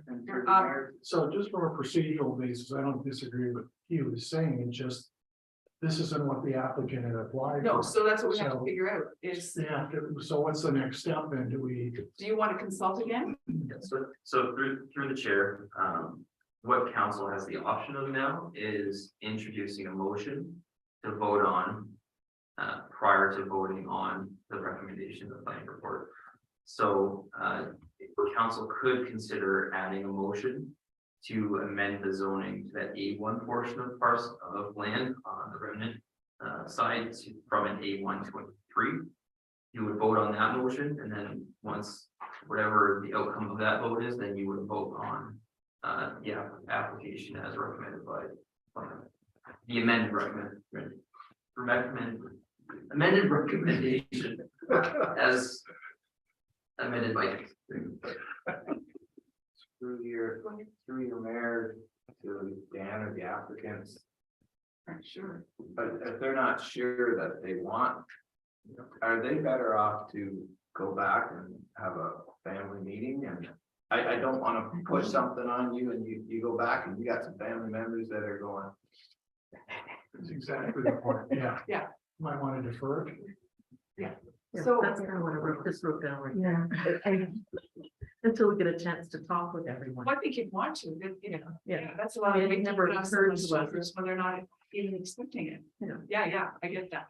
Okay, so, You're aware of what we're asking here? Yes, I And what- understand it now. Yeah. I've never heard of it before. yeah, it has never come up in conversation because it wasn't something that was ever contemplated by ourselves or even come up in our conversations with your client. You do understand what you're gonna go back and talk to your family? Understand. Yeah, okay. Pros, I would like to know though, if I can ask, sorry, it's getting a bit to start back and forth. Please. Maybe to ask Dan, the pros and cons of deferring, if an A3 is gonna be what it is. The deferral actually just gives us a chance to talk to our family members about this is how it's gonna roll out. Yeah, I'm confirming that we can see this in January, so it doesn't have to take months. Okay. Okay, so we have another planning meeting. The last meeting of each month is a planning meeting. So you can be put on the agenda, you'll have time to consult with your family, still celebrate Christmas, talk to Dan, get it all figured out, get it on the agenda, and we'll have, you know, tickety boo, maybe we'll get you on the list first and you can go over it. Hey, although I have to say, it's been very interesting. Oh, it is. Okay, so I'll make a motion. No, Madam Mayor, I have a question. Is it okay to ask about the development part, or do you want me to hold everything until we defer? Let's keep it clean and do it in public in one night. Okay, question, how's that, okay? I would agree, there's no Okay. motion on the floor, but Yeah. I would say it's appropriate for council to consider a motion of deferral at this Oh, time. no, but a question about. Yes, how we- defer this yeah, and then. yeah, deal with all of this at one time. That's fine. For everybody, yeah, okay, so Motion to defer? Is that what we're thank doing? you. Oh, yeah. Seconder for that motion, Councilor Shipley. Okay. Oh, Dan, I see you're up again. Sorry, Dan. Through the chair, council, so I would ask that someone make a motion to defer and that staff be or refer the application back to staff and staff be charged to bring the application back to council on at the January 25th. The revised recommendation. Yes, thank you. Okay, what he said. To clarify, the motion would be that the report XXX listed on tonight's agenda be referred to the January 20 back to staff so that it can be brought forward to the January 20. Thank you. And I already had Councilor Burris and Councilor Shipley, all in favor? And that is carried. Merry Christmas. Okay. That was. Do we another one? No. Why don't we have, we're done, yes, okay, so the public meeting, so that the public meeting, we need a motion that the public meeting adjourned at 8:51 p.m. and council resumed the regular meeting. Councilor Burgers and Councilor Heffernan, thank you, all in favor? Good. All right, we have no notices of motion, we have 4 items on correspondence. Is there anything here anyone wants to comment on or? No, we have motion then the correspondence items 14.1 through 14.4 listed on the December 14th, 2022 council agenda be received as information. Mover, please. And a second, Heffernan and Councilor Arts, all in favor? Thank you. Okay, your turn, Deputy. Thank you, I will keep this short. First of all, we had 2 meetings. One wasn't really a meeting, but I'm sure everybody's aware, but I will publicly announce at this meeting that our mayor has been elected as the deputy warden for Middlesex County. The mayor from Luke Woodolph is a warden for the next coming year.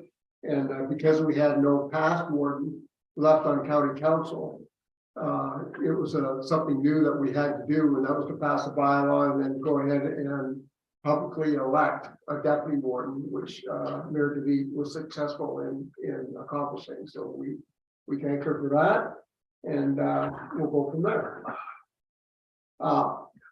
One of the big things again is the offload delays with the ambulance. They were forecasting a 10% increase over the next 5 years in the number of calls. They've already seen a 9% increase this current year. So it's just exploding. They've applied to the ministry with a case for an offload nurse 24 hours a day instead of just 12 hours a day. Ministry has not got back to them yet. And it's becoming quite a problem because they're looking at the offload delays equivalent to 5 24-hour-a-day ambulances out of service. That's how much the delays are affecting the health system. We've got a couple of bridge replacements. We've hired a new integrity commissioner, independent resolutions incorporated will be the new integrity commissioner for the county.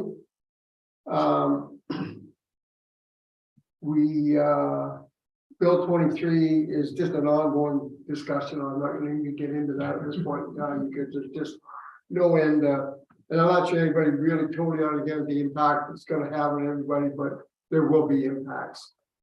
The next meeting of the county council isn't until January the 17th, so we get a bit of a break, which is nice. And beyond that, those are the main highlights of it. Again, the offload delays are things that we do have a couple of Zoom sessions coming up in the new year to try to deal with some of these things. Thank you. Thank you. Other business?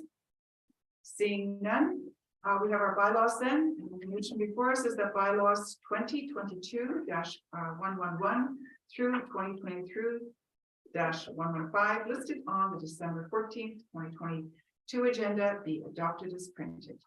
If I get a mover, please, and a seconder, Councillor Heffernan, Councillor Shipley, all in favor?